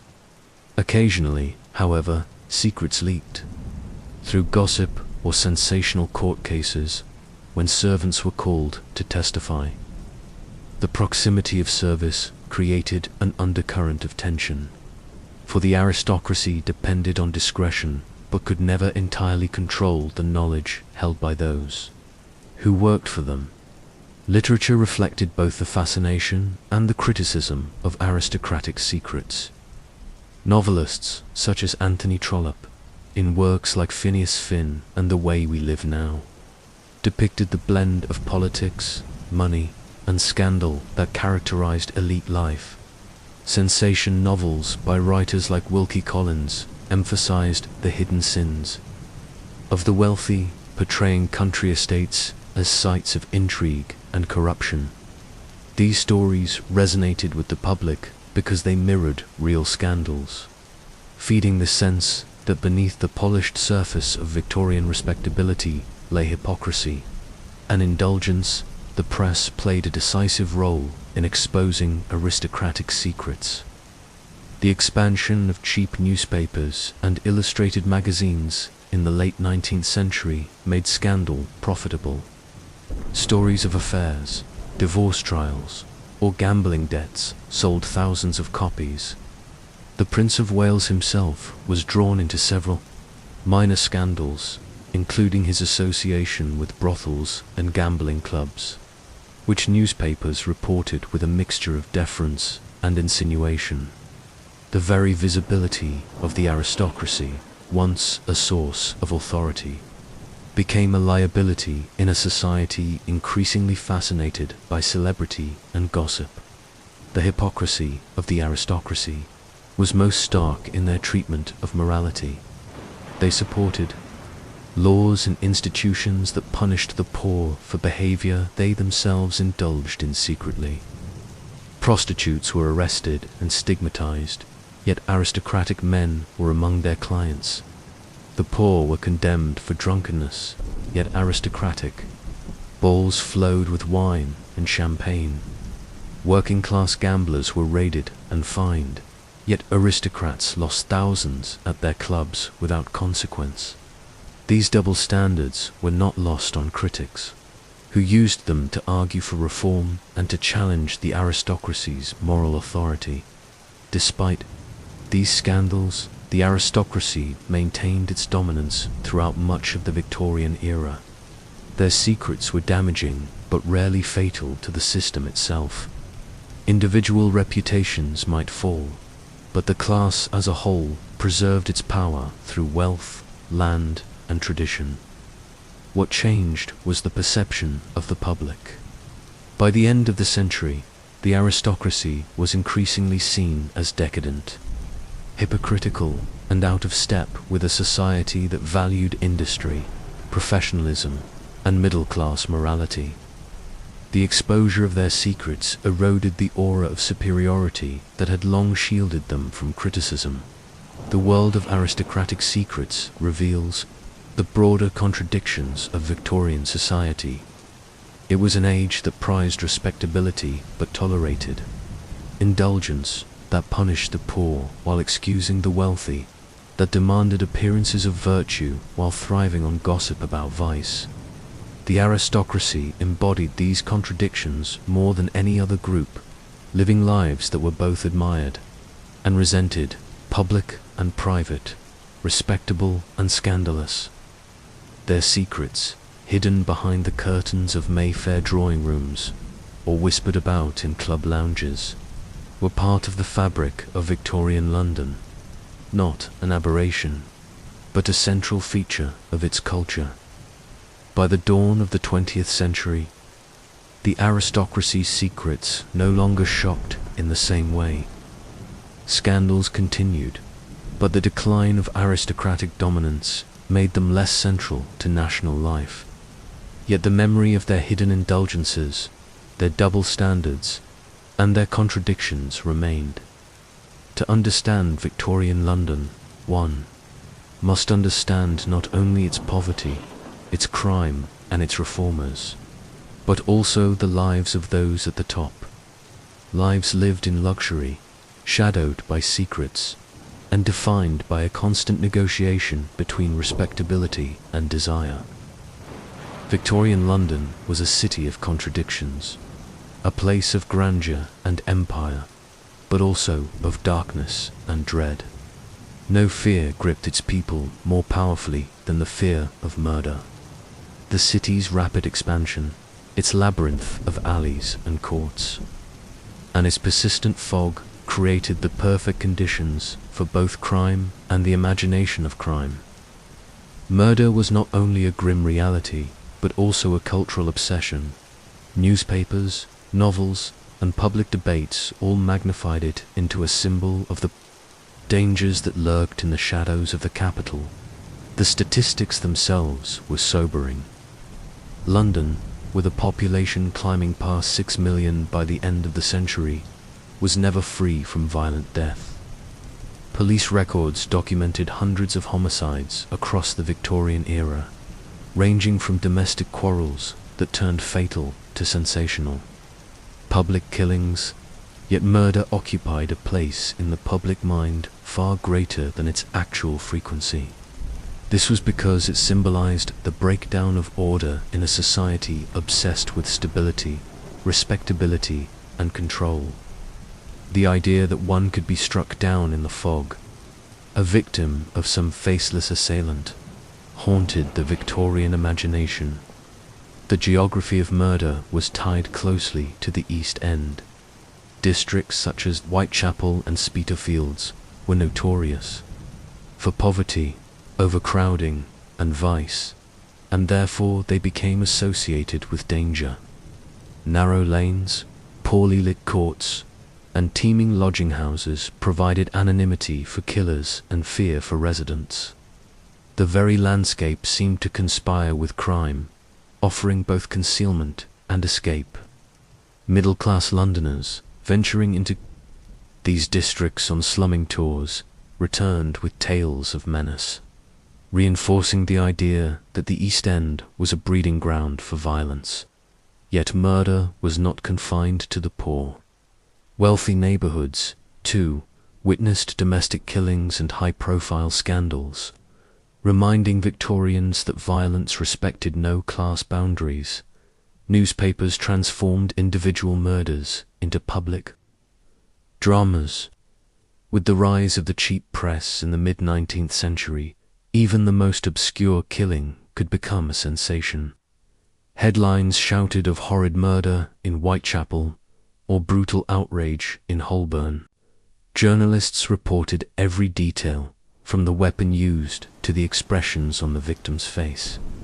Courtrooms were packed with spectators eager to witness trials. Murder became both news and entertainment, a spectacle consumed by readers across the social spectrum. The Illustrated Police News, with its lurid woodcut illustrations, was notorious for turning crimes into visual theatre. Its pages filled with images of bloodied corpses, shadowy killers, and grieving families. Some murders became landmarks in Victorian cultural memory. In 1840, Lord William Russell, an elderly aristocrat, was found with his throat cut in his Mayfair townhouse. His valet, Francois Courvoisier, was convicted and executed, but the case shocked the nation, showing that even the homes of the elite were not immune to violence. The trial and public hanging drew huge crowds, feeding both fear and fascination. In 1864, the murder of Thomas Briggs, a city banker, in his railway carriage on the North London Railway, became the first widely reported murder on public transport. His killer, Franz Müller, a German tailor, was caught after fleeing to New York and hanged before a crowd of thousands. The case underscored how modernity itself, in this case, the railway, could become the stage for terrifying crimes. Domestic murders also captured attention. Women who killed abusive husbands, or men who murdered wives or lovers, became subjects of intense debate. Were such crimes the product of passion, poverty, or moral corruption? The courts, influenced by gender expectations, often treated women harshly, branding them as monstrous when they stepped outside the role of submissive wife or mother. Yet public sympathy sometimes intervened, especially when circumstances revealed desperation rather than malice. These cases revealed not only the violence within Victorian homes, but also the anxieties about gender roles and morality that underpinned them. The role of fog in these fears cannot be overstated. London's famous pea soupers, created by the combination of coal, smoke, and damp air, reduced visibility to a few feet. Murderers were imagined as moving easily through this cloak, striking unseen and disappearing before help could arrive. Fog blurred the line between reality and imagination, making every shadow a potential threat. Writers exploited this atmosphere, turning it into a defining feature of the Victorian murder story. The city itself became complicit, its very air conspiring with crime. By the late 19th century, the Whitechapel murders of 1888 crystallized the fear of murder more than any other case. The killings attributed to Jack the Ripper shocked not only London, but the entire world. The victims were poor women, many involved in prostitution, killed with such brutality that the murders seemed to defy comprehension. The inability of the police to catch the killer fed panic, while the press sensationalized every detail. Crowds gathered at the crime scenes, and newspapers speculated endlessly about the identity of the murderer. The Ripper case embodied all the anxieties of Victorian London: the vulnerability of women, the failure of authority, the menace of the East End, and the terror of the unknown. But the fear of murder was not confined to reality. Literature and theatre amplified it, embedding it deep into the culture. Sensation novels of the 1860s, such as Wilkie Collins's The Woman in White and Mary Elizabeth Braden's Lady Audley's Secret, featured murders and attempted murders that unsettled readers by suggesting that violence could lurk in respectable homes. Penny Dreadfuls offered lurid tales of bloodshed to working-class readers, thrilling and terrifying them in equal measure. The popularity of these stories demonstrated the public appetite for fear, an appetite fed by both fact and fiction. The Victorian fascination with murder was also connected to ideas of morality and reform. Reformers argued that crime was a product of poverty, overcrowding, and lack of education. They demanded better housing, schools, and opportunities as a way to reduce violence. Others, more conservative, emphasized personal responsibility and moral weakness, portraying murderers as examples of vice run amok.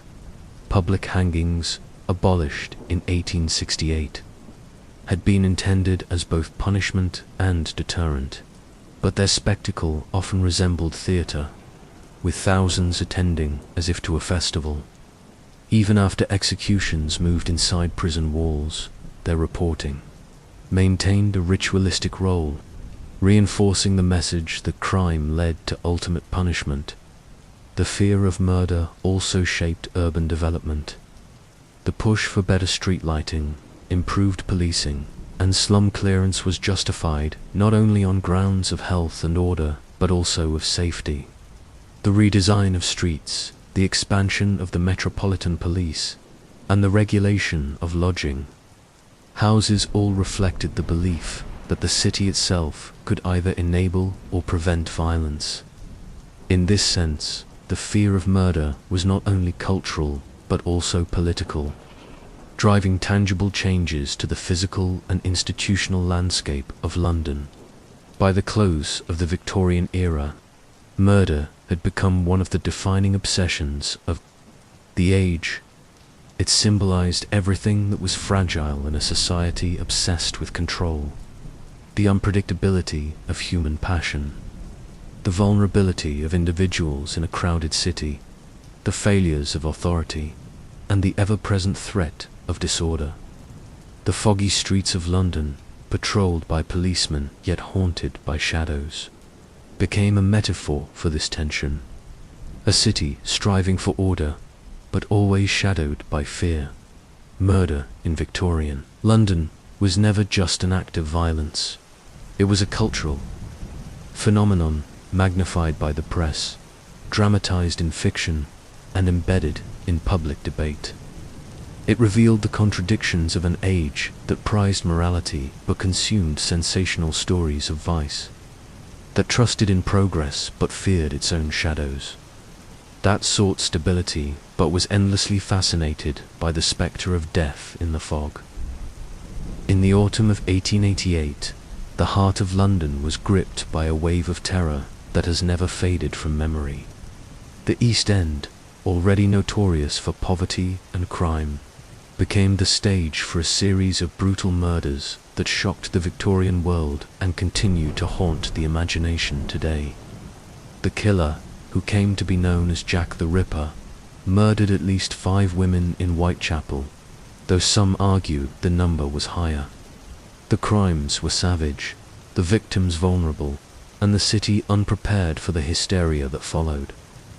For weeks, the world's most powerful metropolis found itself unable to protect its poorest residents, its police baffled and its press consumed by the spectacle. The Whitechapel murders revealed not only the horror of individual crime, but also the fragility of an entire society. The East End of London, in the 1880s, was a landscape of overcrowded lodging houses, foul-smelling alleys, and grinding poverty. Whitechapel was home to thousands of the city's poorest residents, many of them unemployed or working as casual laborers. Women often relied on prostitution to survive, standing at street corners late into the night for a few pennies. Alcohol, disease, and violence were constant threats. In these conditions, the Ripper's victims lived precarious lives, moving from one lodging house to another, eking out survival on the margins of society. They were women whose existence was visible yet ignored, until their deaths forced the city to confront the vulnerability of its most neglected inhabitants. The murders began in August 1888 with the killing of Mary Ann Nichols, known as Polly, whose mutilated body was discovered in Bucks Row. Within a week, Annie Chapman was found dead in Hanbury Street, her throat cut and her body mutilated. In late September, 2 more women were killed in what became known as the double event: Elizabeth Stride in Berner Street and Catherine Eddowes in Mitre Square, murdered within an hour of each other.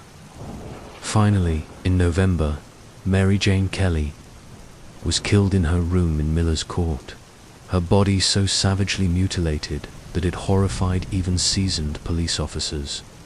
These 5 women, remembered as the canonical victims, represented only a portion of the violence against women in the East End, but their deaths became emblematic of an age gripped by fear.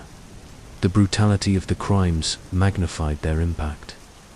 Throats were cut, bodies disemboweled, and organs removed with apparent skill. The mutilation suggested not random violence, but a killer with knowledge of anatomy, leading to speculation that he might be a butcher, a medical student, or even a surgeon. The sheer savagery of the murders, combined with the vulnerability of the victims, created an atmosphere of dread that spread beyond Whitechapel to the entire city. For the first time, London felt itself under siege by an unknown predator. The police response was immediate, but ultimately ineffective. The Metropolitan Police and the City of London Police, whose jurisdictions overlapped in Whitechapel, both launched extensive investigations. Detectives interviewed thousands of people, distributed leaflets, and increased patrols in the East End.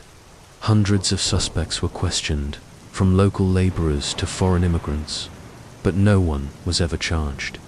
Rivalries between the two police forces complicated the investigation, as did pressure from the Home Office.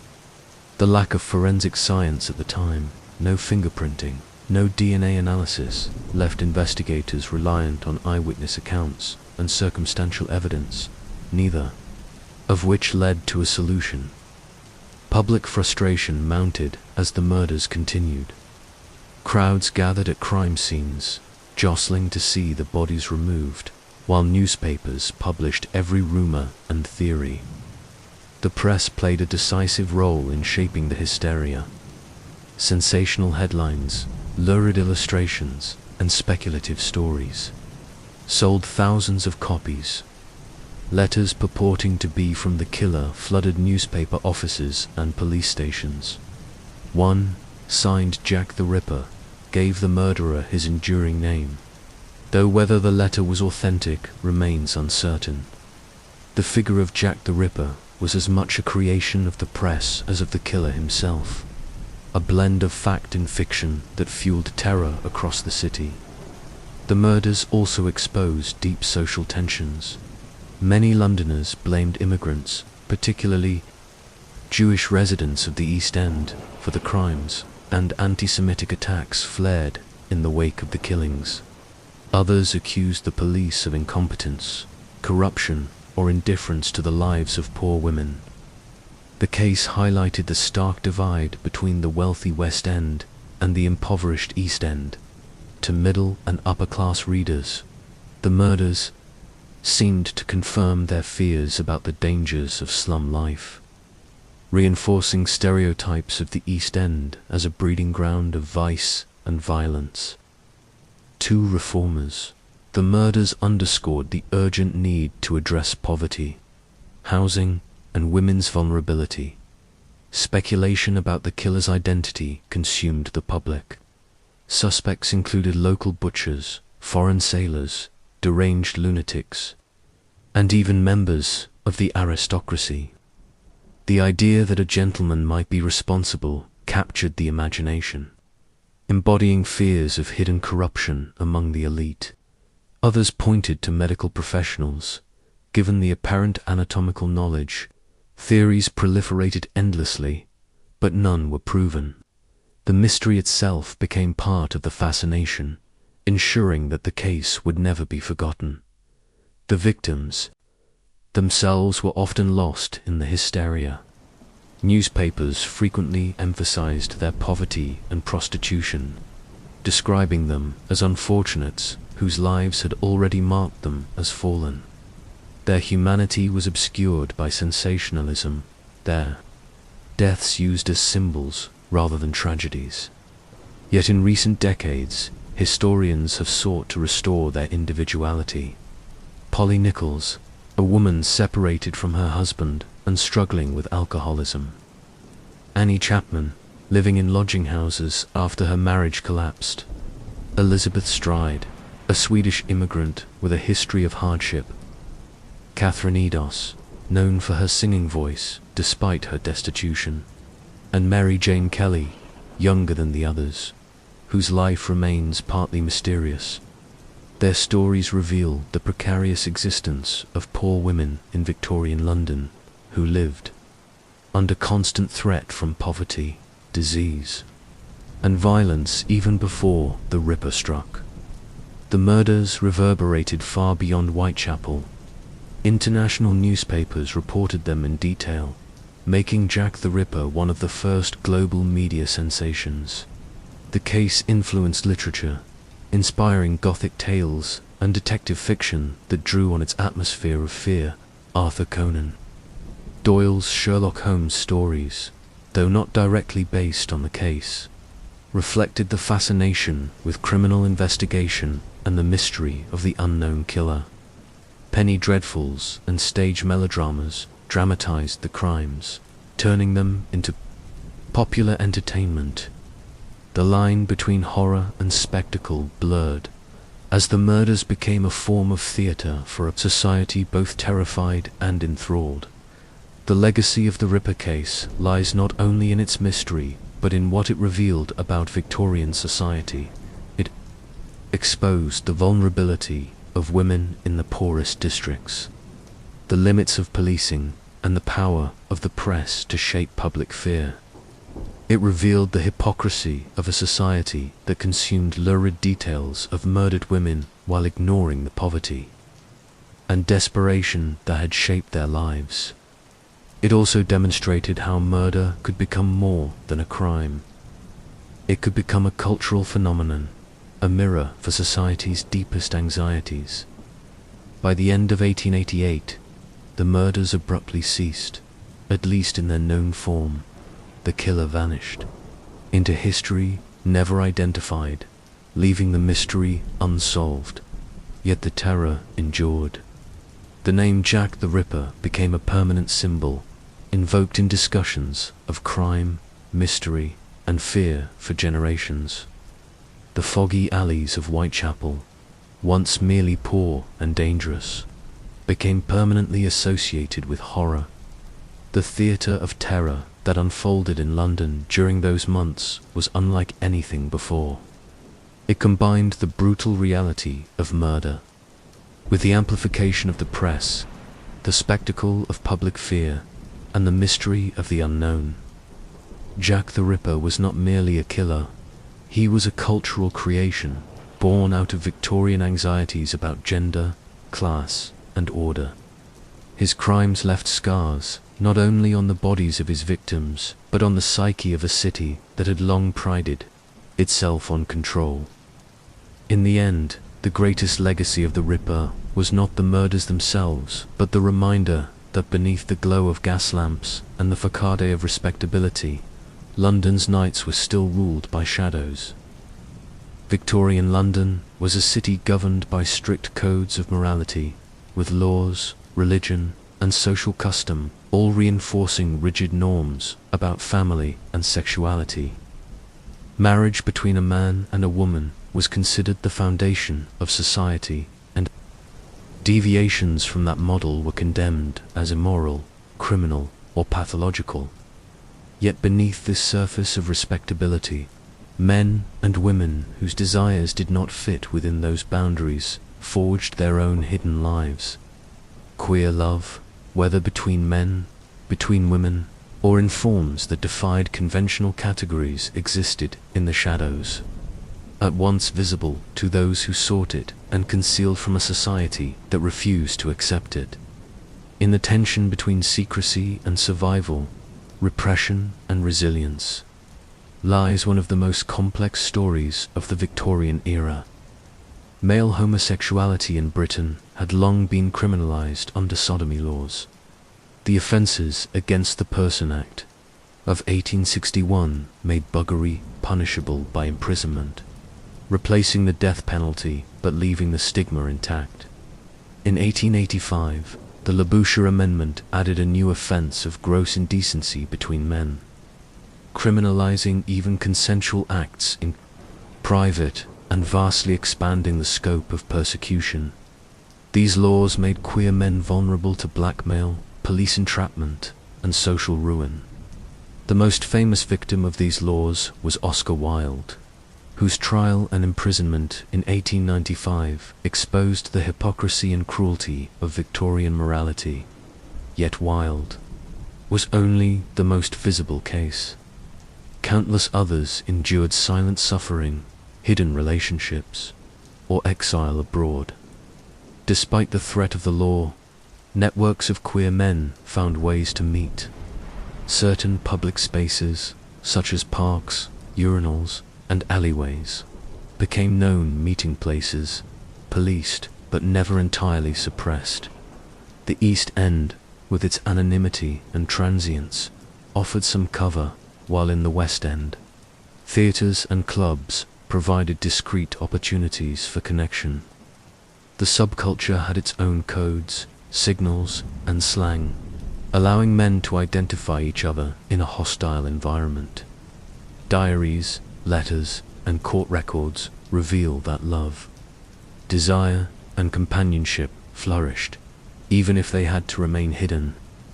The very danger of discovery created a sense of solidarity, forging communities that lived by night. For women, the situation was different. Female same-sex relationships were not explicitly criminalized in Britain, though there were debates in Parliament about whether they should be. Queen Victoria herself is often cited, perhaps apocryphally, as having refused to believe that such acts between women could exist. The absence of criminal legislation did not mean acceptance. Instead, lesbian and queer women faced social stigma, invisibility, and the constant expectation that they would marry men. Many formed close emotional and romantic bonds with other women, relationships often described as romantic friendships. These bonds could be intensely passionate, involving letters, cohabitation, and lifelong commitment, and in some cases they were tolerated so long as they remained discreet. Yet the line between friendship and forbidden desire was always under scrutiny. Literature and culture both revealed and concealed queer lives. Writers like Walt Whitman and Algernon Charles Swinburne hinted at homoerotic themes, while Oscar Wilde's plays celebrated wit, beauty, and desire in ways that resonated with queer audiences. Yet overt representation was dangerous. Sensation novels occasionally portrayed women with ambiguous or transgressive attachments, but usually as cautionary tales. Medical texts classified homosexuality as a form of degeneracy or inversion, pathologizing it as illness rather than acknowledging it as identity. The language of science joined the law in reinforcing stigma, yet at the same time, it created the earliest frameworks through which queer lives were described. However distorted, the Wilde trial epitomized the dangers of visibility. Wilde's affair with Lord Alfred Douglas was exposed through a feud with Douglas's father, the Marquis of Queensberry, leading to Wilde's arrest and prosecution for gross indecency. The trial captivated the nation, with newspapers reporting every detail of Wilde's private life. The proceedings revealed not only his relationships, but also the existence of a wider network of men, including working-class prostitutes, who testified about their encounters. Wilde was sentenced to 2 years of hard labor, a punishment that broke his health and reputation. The trial reinforced the power of the state to regulate sexuality, but it also exposed the hypocrisy of a society where many indulged privately in what they condemned publicly. Beyond famous trials, everyday queer lives persisted quietly. Court records and police reports describe cases of men arrested in raids on pubs or meeting places, their names printed in newspapers, their families disgraced. Some fled abroad to more tolerant cities such as Paris or Berlin. Others concealed their desires within conventional marriages, leading double lives that were both painful and pragmatic. For women, diaries and letters reveal bonds that defied expectation, though often coded in language of affection and spirituality to evade suspicion. The hidden nature of these relationships means that much remains obscured, but fragments of evidence testify to lives of love, resilience, and creativity lived against the grain of Victorian morality. The existence of queer communities also challenged prevailing notions of gender and identity. Cross-dressing, for example, was practiced both for survival and for expression. Some men dressed as women to solicit clients in the streets, while others did so in private or in theatrical performances that blurred the lines between gender roles.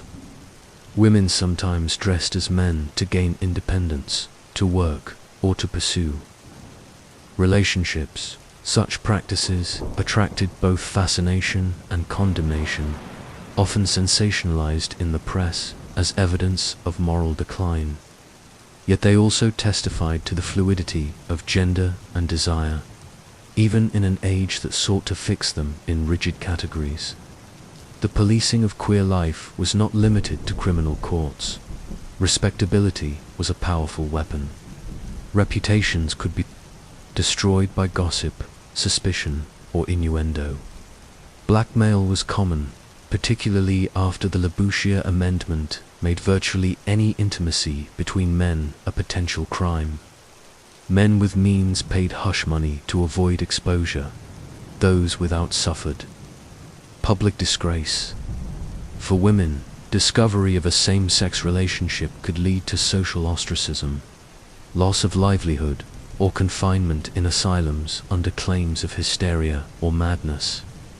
The costs of visibility were immense, ensuring that secrecy was the default mode of survival, yet queer love endured, even under these conditions. Letters between men and women testify to deep affection, commitment, and passion. The very existence of scandal, trial, and gossip demonstrates that these relationships were widespread, enough to attract notice. They were not marginal curiosities, but integral, if hidden, aspects of Victorian society. The persistence of queer lives, despite repression, reveals both the cruelty of the system and the resilience of those who lived within it. By the end of the 19th century, the contradictions of queer life in London were stark. The law had become harsher, with Wilde's trial serving as a warning, yet visibility had also increased. The very act of repression brought the existence of queer lives into public consciousness. Medical and legal debates created language, flawed and stigmatizing, that nonetheless made sexuality a subject of discussion. The rise of urban anonymity allowed individuals to find one another in ways that were impossible in smaller towns. The tension between danger and possibility defined the experience of queer Londoners in the Victorian era. Queer love in the shadows was not simply a story of it was also a story of creativity, community, and resistance. In hidden rooms, private letters, and coded conversations, men and women forged connections that defied the strictures of their time. They lived in defiance of laws that sought to erase them, and in doing so, they left traces that allow us to glimpse their courage.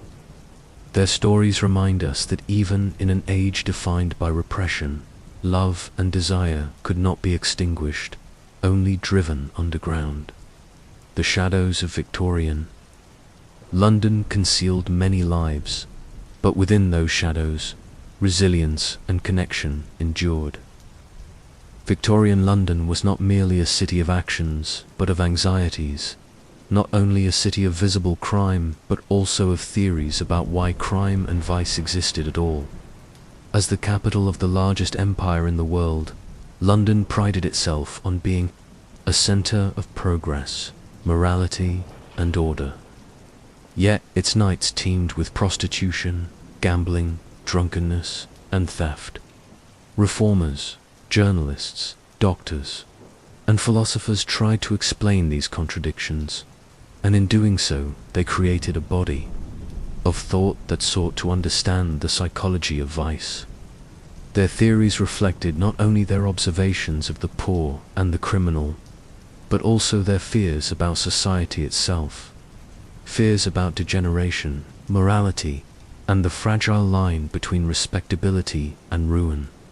The Victorians were fascinated by causes. Why did people choose vice when virtue was preached from every pulpit? Why did men and women fall into drunkenness, gambling, or sexual immorality when discipline and respectability promised stability? For some, the answers were rooted in morality. Vice was seen as sin, the product of weak will, laziness, and indulgence.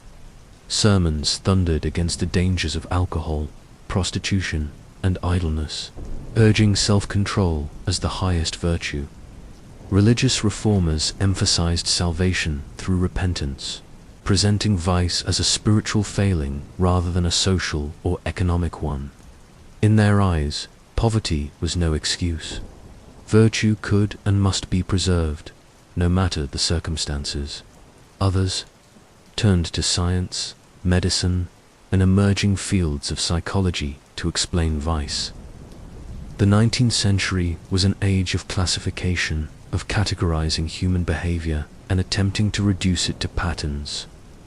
Doctors studied alcoholism as both a moral weakness and a disease, giving rise to the concept of inebriety as a diagnosable condition.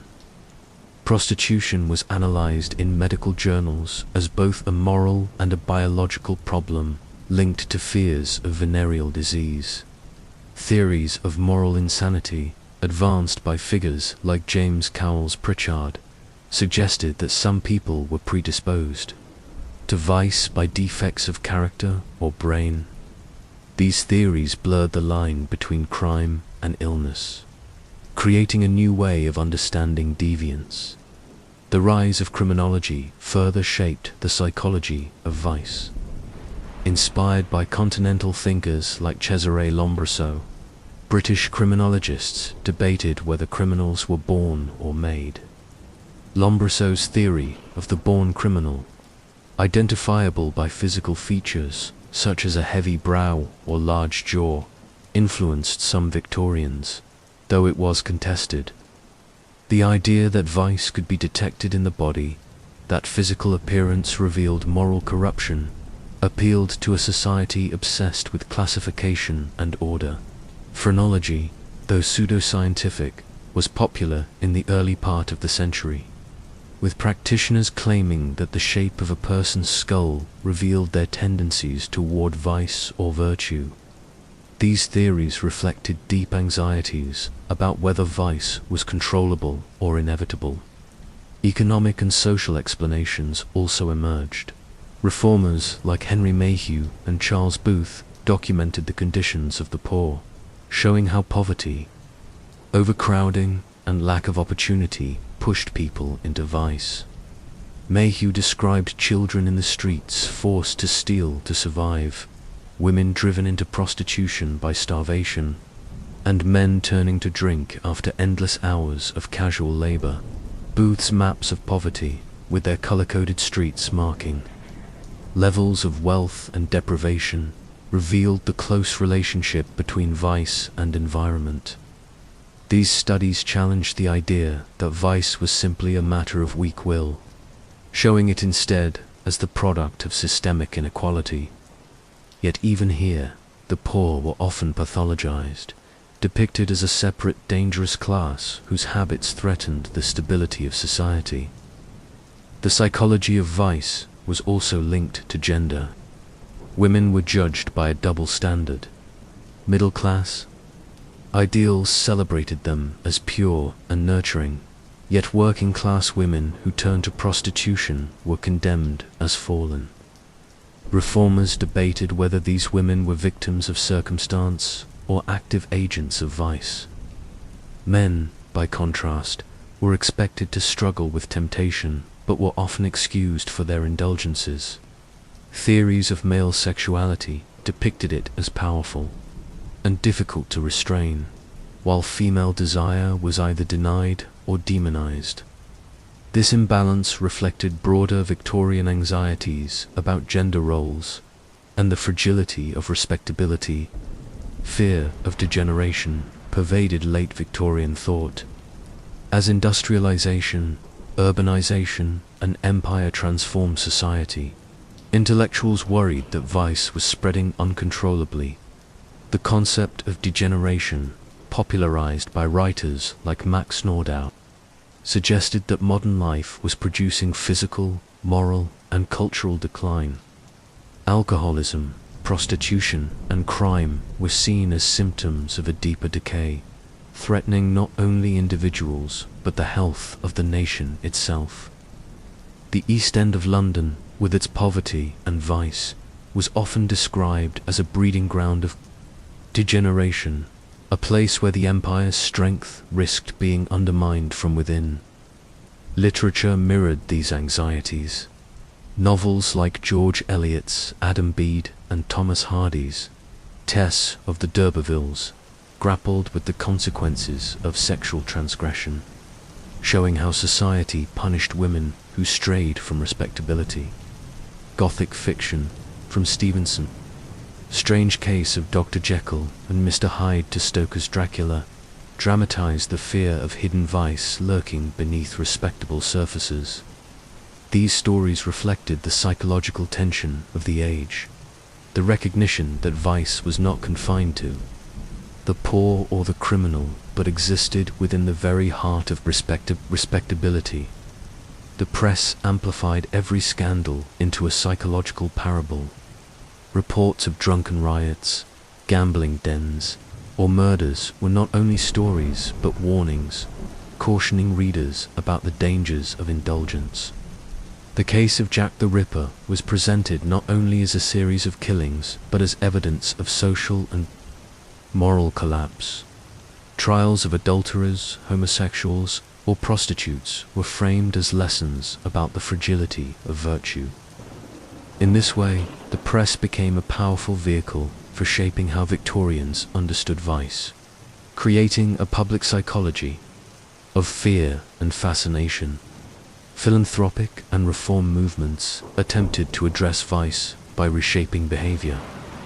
The Salvation Army, founded in 1865, preached against drink and sin, offering alternatives through mission halls, shelters, and workhouses. Temperance societies promoted abstinence from alcohol, framing drunkenness as the root of crime and poverty. Rescue homes sought to reform prostitutes, though often through harsh discipline and religious instruction. These efforts reflected the belief that vice could be countered by moral training and self-control, but they also reinforced the stigmatization of those who failed to conform. The psychology of vice was thus never neutral. It reflected the fears, prejudices, and aspirations of Victorian society. It was a way of drawing boundaries between respectable and unrespectable, between those deemed redeemable and those condemned as irredeemable. It revealed as much about the anxieties of the middle and upper classes as about the lives of the poor. Vice was both a real problem and a symbolic one, embodying fears about disorder, modernity, and the collapse of moral authority. By the end of the century, the psychology of vice had left a lasting imprint. It influenced criminology, psychiatry, social policy, and literature. It shaped laws that criminalized homosexuality, censored theater, and restricted public houses. It justified slum clearances and prison reforms, as well as philanthropic interventions into the lives of the poor. Yet it also created enduring myths, that criminals could be recognized by their faces, that poverty was synonymous with immorality, that women's virtue was fragile while men's vice was inevitable. These myths outlived the Victorian age, shaping perceptions of morality and deviance well into the 20th century.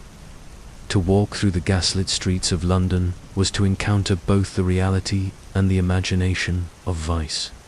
Prostitutes solicited on corners, gamblers crowded into halls, drunks staggered from gin palaces, and thieves prowled in shadows.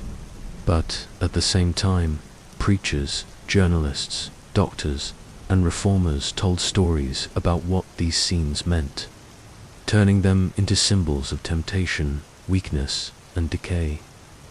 The psychology of vice was not only about why people sinned, but about how society made sense of its own contradictions. It was about the need to explain the persistence of darkness in a city that prided itself on light. Victorian London was a city of extremes, dazzling wealth alongside grinding poverty, respectability alongside vice. The same age that produced gin palaces, gambling dens, and brothels also produced a generation of reformers and moral crusaders, determined to combat these evils. They saw themselves as defenders of the nation's soul, convinced that vice was not only a private failing, but a threat to society, morality, and even the empire itself. Their campaigns ranged from temperance and anti-prostitution efforts to education, housing reform, and rescue missions. Some worked with compassion, others with zeal, but all contributed to shaping the moral landscape of Victorian London.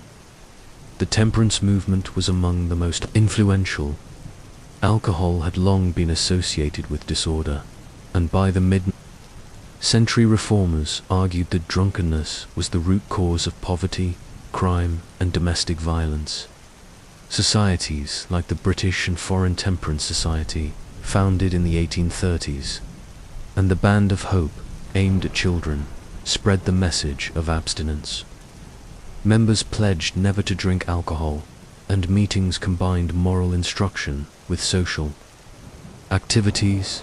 By the 1860s, the movement had grown into a powerful force, influencing legislation such as the Licensing Act, which restricted the sale of alcohol. Two reformers, the glittering gin palaces of London, were not symbols of progress, but dens of ruin, destroying families and corroding morality.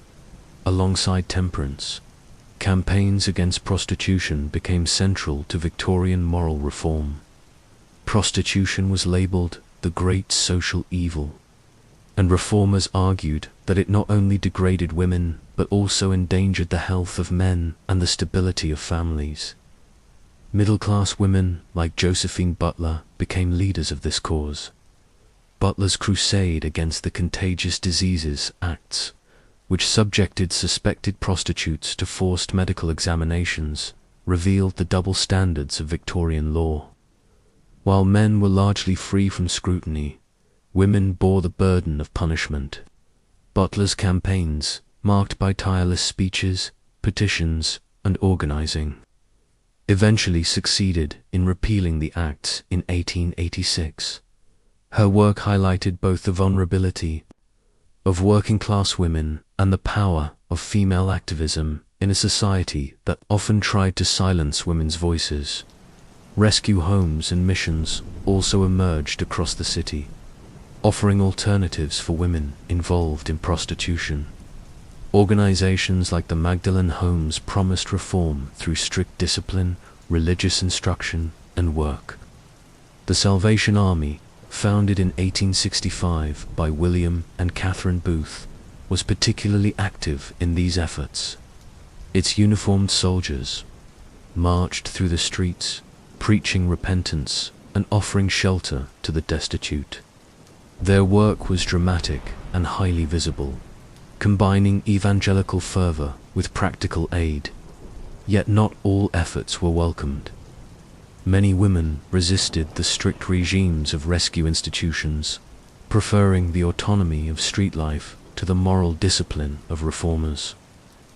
The tension between compassion and control defined much of the Victorian approach to vice. Housing reformers tackled another dimension of urban vice. Overcrowded slums were seen as breeding grounds for crime and immorality, and philanthropists sought to replace them with healthier dwellings.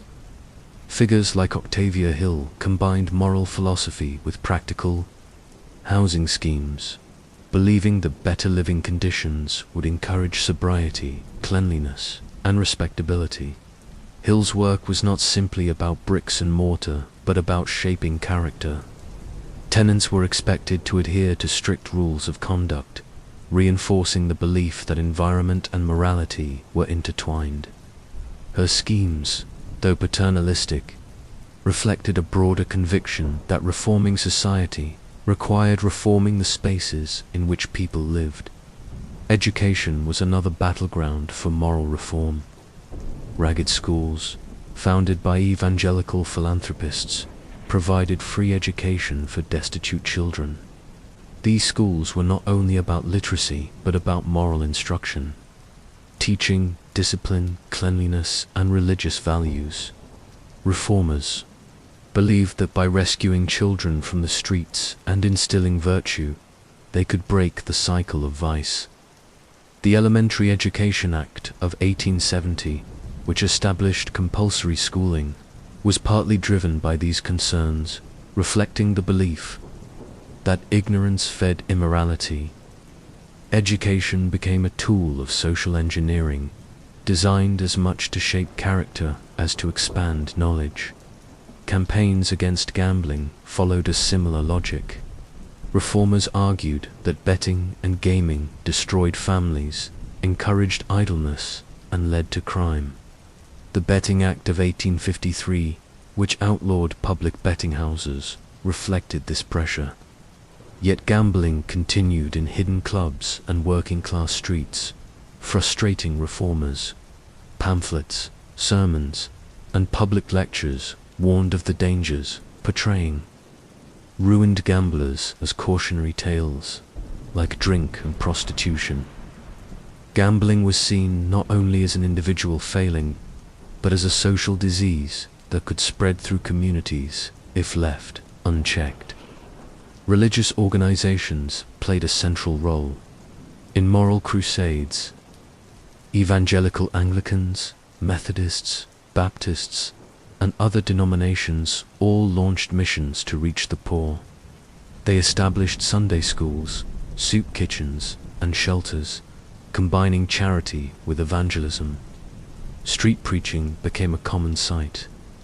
In London, as missionaries sought to rescue souls in the very places where vice was most visible, outside gin palaces, in markets, and near lodging houses. These efforts reflected a broader conviction that salvation was not confined to the pulpit, but had to be pursued in the streets. The city itself was a mission field, and its poor were both the subjects of compassion and the objects of moral reform. The psychology of reform was shaped by both fear and hope. Reformers genuinely believed that vice threatened the moral fabric of the nation. The empire's strength, they argued, depended on the virtue of its citizens. Drunkenness, prostitution, and crime were not merely local problems, but symptoms of a national crisis. Yet reform was also hopeful, premised on the belief that change was possible. Through education, discipline, and faith, individuals could be rescued, families restored, and society redeemed. This duality of fear and hope gave reform its urgency and its moral intensity. Not all reformers agreed on methods. Some emphasized compassion and understanding, seeing vice as the product of poverty and circumstance. Others demanded harsh discipline, believing that only strict control could instill virtue. The debate reflected broader tensions within Victorian society between liberal and conservative approaches to morality. Yet despite these differences, reformers shared a conviction that vice was not inevitable. The society could be reshaped through effort and will. Critics, however, saw hypocrisy in these efforts. Many reformers targeted the poor while ignoring the vices of the wealthy. Aristocrats who gambled fortunes at private clubs or maintained mistresses were rarely subject to moral crusades, while working-class women and men bore the brunt of scrutiny. The double standards of reform mirrored the double standards of the society it sought to change. Yet even these contradictions did not diminish the energy of the movement. If anything, they fueled debates that defined Victorian public life. By the end of the century, reformers and moral crusaders had left a deep imprint on London. Alcohol consumption declined in some communities, education expanded dramatically, housing reforms improved conditions for thousands, and prostitution was increasingly regulated, if not eliminated. Yet the city remained full of contradictions. Gin palaces still glittered, gambling continued, and poverty persisted. Reform had not eradicated vice, but it had changed how Victorians thought about it. Vice was no longer seen solely as a private failing, but as a social problem requiring collective action. The legacy of these crusades extended beyond the Victorian age. The Salvation Army continued its work into the 20th century. Temperance campaigns paved the way for later debates on alcohol, and housing reforms influenced public policy for generations. Perhaps most importantly, the reformers created a language of morality and responsibility that shaped modern understandings of social policy. They revealed the power of belief, conviction, and activism to challenge the shadows of the city, even if they could never entirely banish them. Victorian reformers and moral crusaders lived in a world of contrasts, where dazzling progress coexisted with grinding misery, where moral certainty met human complexity. Their efforts remind us that the history of vice cannot be told without the history of those who fought it, often with passion, sometimes with prejudice, always with a sense that the stakes were nothing less than the soul of a city and the destiny of an empire. Victorian London was a city of grand townhouses, glittering ballrooms, and aristocratic estates. But behind the polished doors and heavy curtains lay another world, the world of the servants, who made this lifestyle possible. Servants were the invisible backbone of Victorian society, ensuring that meals appeared on time. Clothes were pressed, and households ran smoothly. They formed the largest single occupation in 19th century Britain, with hundreds of thousands employed in domestic service across London. Their lives were shaped by discipline, hierarchy, and invisibility, bound by loyalty to families who often barely acknowledged their humanity. To understand the dual life of Victorian London, one must understand these men and women who lived in the shadows of respectability. Domestic service encompassed a wide range of roles. At the top were butlers, housekeepers, and senior staff who managed large households, overseeing dozens of subordinates. Below them were cooks, maids, footmen, scullery workers, and errand boys, each responsible for tasks that ensured the household functioned without flaw. In wealthy homes of Belgravia or Mayfair, the number of servants could exceed 30. In middle-class households, 1 or 2 servants, often a maid of all work, and perhaps a cook, managed long hours with little rest. Their work was constant and demanding, beginning before dawn and continuing late into the night.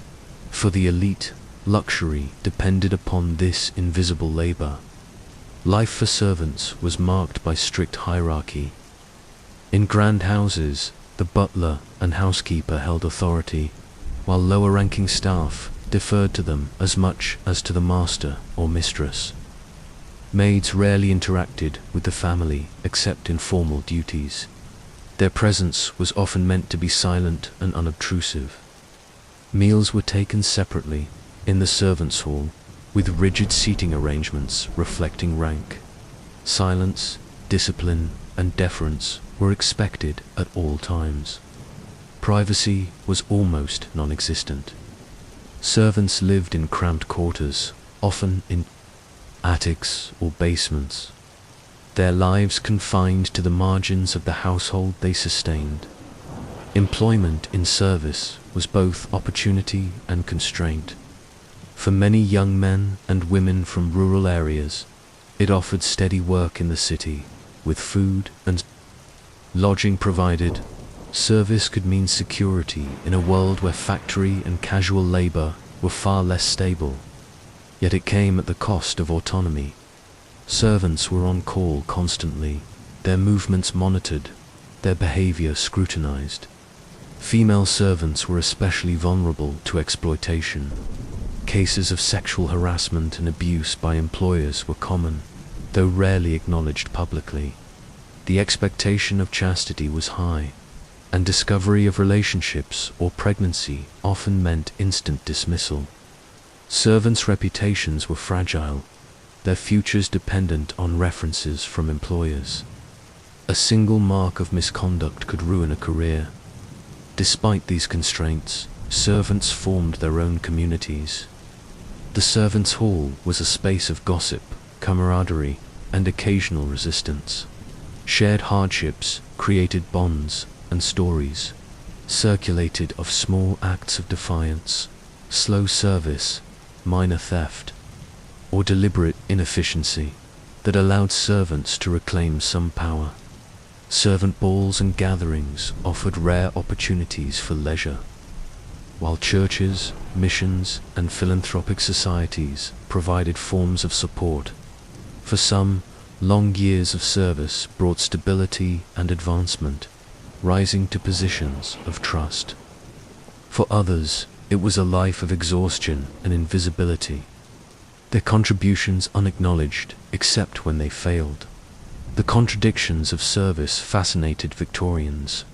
Manuals of domestic management, like Mrs. Beeton's Book of Household Management, detailed how to instruct servants with both authority and fairness, revealing the anxieties of employers dependent on their staff. Novels and plays often depicted servants as comic figures, background characters, or sources of intrigue.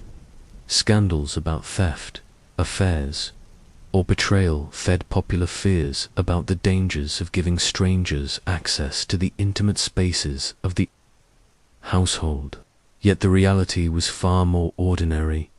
Endless labor performed by men and women whose stories rarely entered the record.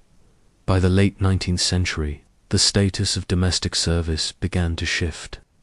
Industrial opportunities offered alternatives, and fewer young people were willing to accept the constraints of household work. For the wealthy, this decline became a crisis. Complaints about the servant problem filled newspapers and magazines, reflecting the anxiety of families whose lifestyles depended on invisible labor. The decline of domestic service foreshadowed broader changes in class and labor, signaling the slow erosion of the old order. The hidden lives of servants reveal the contradictions of Victorian society. They were indispensable yet invisible, trusted yet mistrusted, intimately present yet socially distant. Their labor sustained the glittering surface of respectability, while their own humanity was often overlooked. In their silence, one sees the cost of an era that demanded perfection in appearance but ignored the lives that made it possible. The Victorian age was often celebrated as a time of progress, invention, and discovery. Railways shrank distances, factories expanded production, and telegraphs connected continents.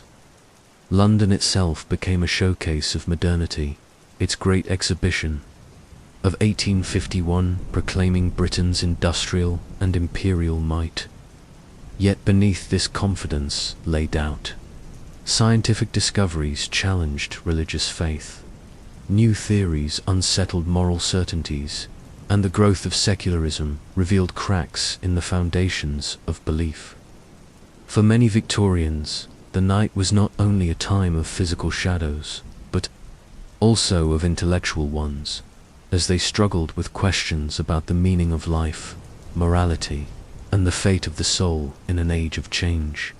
The most seismic shock came from Charles Darwin's On the Origin of Species. Published in 1859, its theory of evolution by natural selection directly challenged the biblical account of creation. If humanity was not divinely created in its present form, but had evolved from earlier species, what did that mean for morality, the soul, and the uniqueness of man?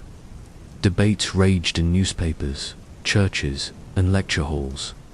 Thomas Huxley, Darwin's staunch defender, clashed with religious authorities in public debates, symbolizing the broader struggle between science and faith. For many, the idea that humanity was shaped by blind natural processes rather than divine design was deeply unsettling. A shadow cast over traditional belief. Advances in geology, astronomy, and physics compounded these doubts. Geologists revealed that the Earth was millions of years old, far older than the biblical timeline. Astronomers discovered vast galaxies and distant stars, suggesting humanity's insignificance in the cosmos. Physicists explored the invisible world of atoms and forces, unraveling mysteries that raised as many questions as they answered. Each discovery expanded knowledge but also chipped away at certainty. The very progress that Victorians celebrated generated anxieties about the place of humanity in the universe. Medicine, too, reshaped perceptions of life and death. The germ theory of disease, advanced by Louis Pasteur and Robert Koch, transformed understandings of illness, linking it not to sin or miasma, but to invisible microbes. Anesthetics and antiseptics revolutionized surgery, saving lives but also confronting Victorians with the fragility of the human body. Mental illness, once explained as moral weakness or possession, began to be studied as a medical condition. These developments revealed new possibilities for treatment, but also new uncertainties about the nature of the mind and the boundaries of normality. Spiritualism and the occult flourished in this atmosphere of doubt. Seances, table-turning, and attempts to communicate with the dead became popular in parlours across London. Mediums claimed to channel spirits, offering comfort to those who had lost loved ones and hope to those unsettled by science. The Society for Psychical Research, founded in 1882, sought to investigate supernatural phenomena with scientific rigor, reflecting both skepticism and yearning for belief. For many Victorians, spiritualism was not a rejection of science, but an attempt to reconcile it with faith, to find meaning in a world where old certainties had been shaken. Literature captured the tension between progress and doubt. Mary Shelley's Frankenstein, earlier in the century, though predating Darwin, foreshadowed anxieties about science overstepping its bounds. Later works like Robert Louis Stevenson's Strange Case of Dr. Jekyll and Mr. Hyde and H.G. Wells's The Time Machine explored the dark consequences of scientific ambition. These stories reflected fears that science, while promising progress, might also unleash forces beyond human control. They gave imaginative form to the shadows of doubt cast by discovery. Public institutions responded with both enthusiasm and caution. The British Museum, the Royal Institution, and learned societies hosted lectures and exhibitions, promoting knowledge while managing its implications. The Great Exhibition itself displayed industrial marvels alongside cultural artifacts, symbolizing the triumph of progress. Yet churches fought to reaffirm faith, launching campaigns to defend Christianity against skepticism. The result was a society pulled in two directions, confident in its mastery of technology, yet haunted by uncertainty about its spiritual foundations. The psychology of doubt was not limited to intellectual elites. Ordinary Londoners grappled with these questions as well. Cheap pamphlets, serialized novels, and popular lectures spread new ideas widely. Debates about Darwinism or spiritualism appeared not only in academic journals, but in pubs, parlours, and working men's clubs. Doubt became part of everyday conversation, reshaping how Victorians understood themselves and their world. By the end of the century, the age of doubt had become one of the defining features of Victorian culture. Progress was undeniable, but so too were the anxieties it produced. The gaslit streets of London reflected this duality, bright with innovation, shadowed by uncertainty. Science had revealed new worlds, but it had also unsettled old certainties. For Victorians, the night was no longer filled only with thieves. prostitutes, and fog, but also with questions about humanity's place in the cosmos, the boundaries of morality, and the meaning of life in an age where belief and knowledge were in constant tension. Victorian London was not only the capital of Britain, it was the capital of an empire that stretched across the globe. Every street, dock, and warehouse of the city bore the imprint of this vast imperial network. Ships carried goods from India, Africa, the Caribbean, and beyond into the heart of London, where they were consumed, processed, and displayed. Yet empire was not only about commerce and wealth, it was about power, exploitation, and fear. The shadows of empire haunted London's nights just as much as crime, vice, or fog. To walk through the city in the late 19th century was to encounter the empire everywhere, in the goods people bought, the people they saw, and the anxieties that shaped their imaginations. The docks of London were the empire's front door. At the West India Docks, the East India Docks, and later the massive Royal Docks, warehouses brimmed with sugar, tea, cotton, jute, and spices. Exotic commodities became part of daily life.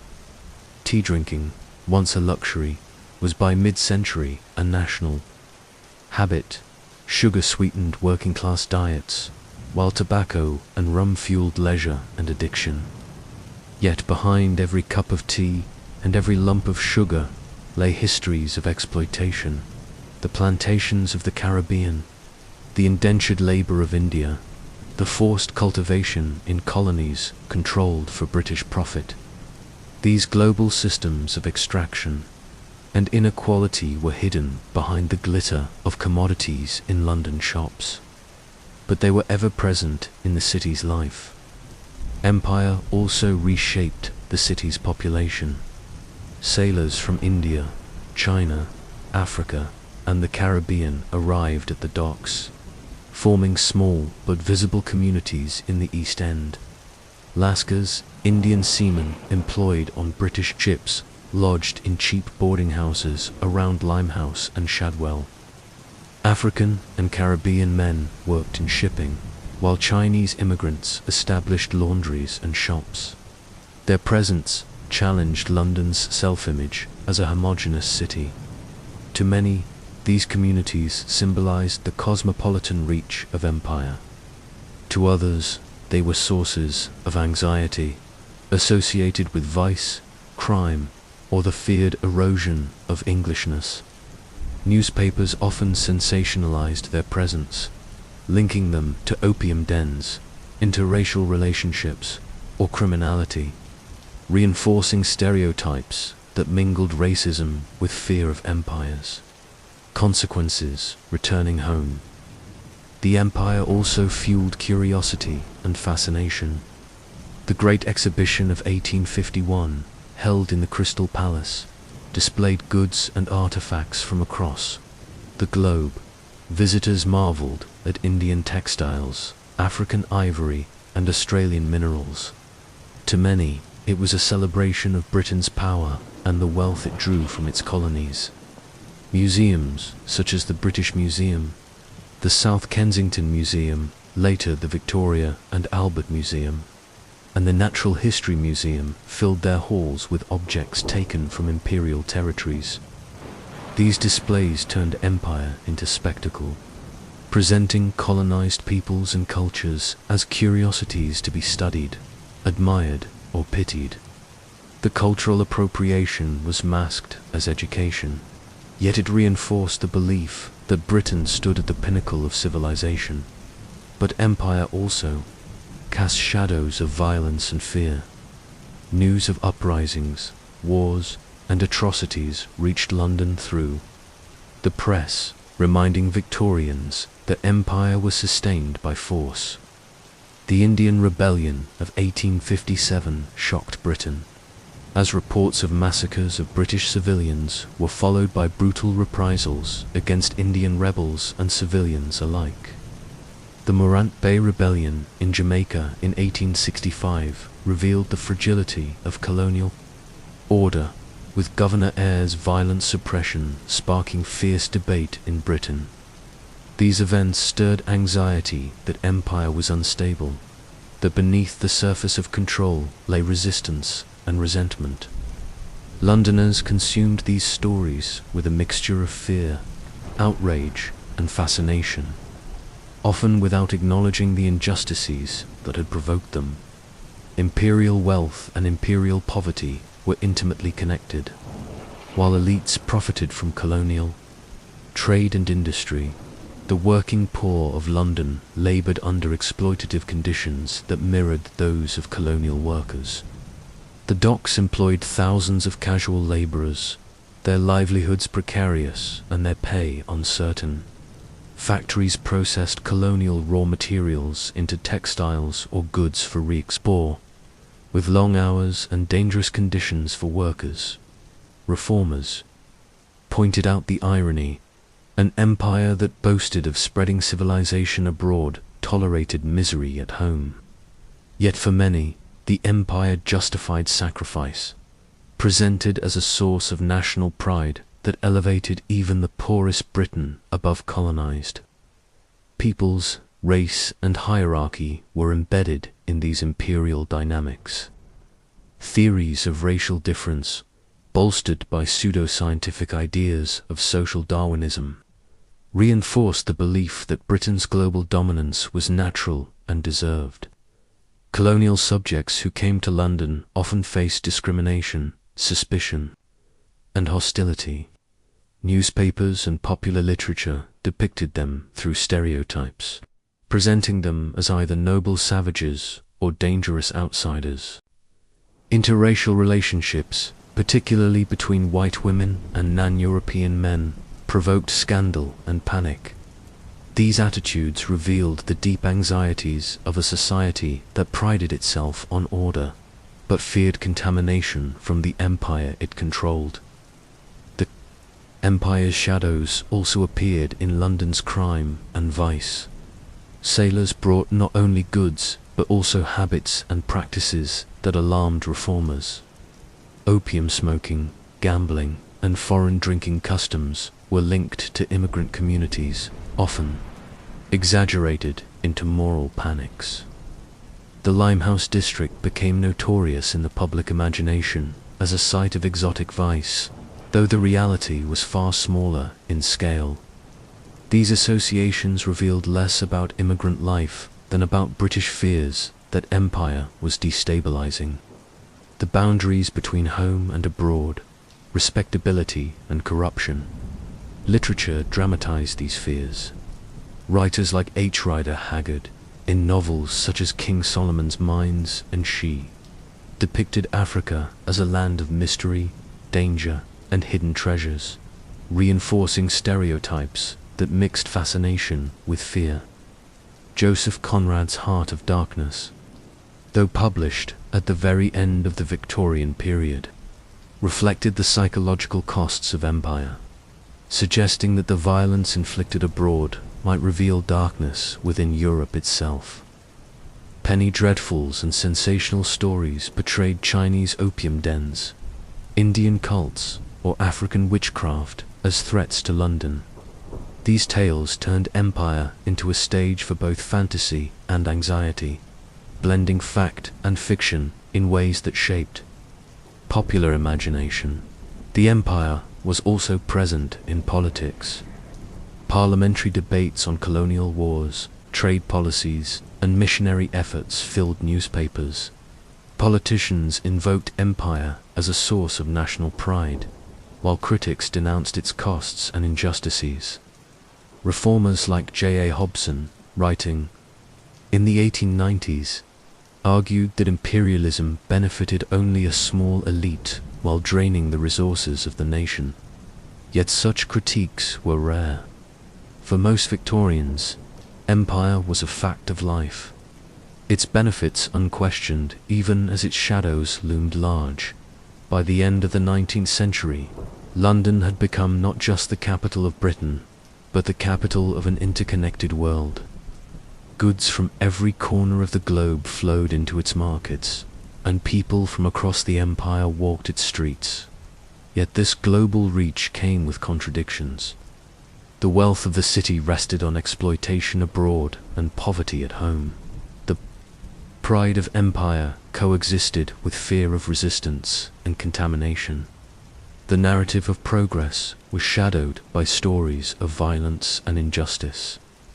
Empire and the global shadows were not separate from Victorian London's nightlife of vice, crime, and spectacle. They were part of the same story.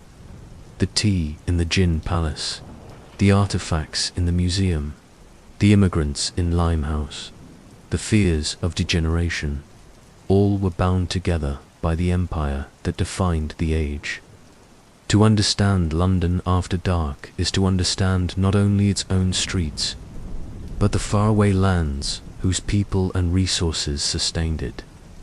In the end, the greatest shadow of Victorian London was not cast by fog or crime, but by the empire itself, stretching from India to Africa, from the Caribbean to the Pacific, shaping the city's wealth, its fears, and its identity.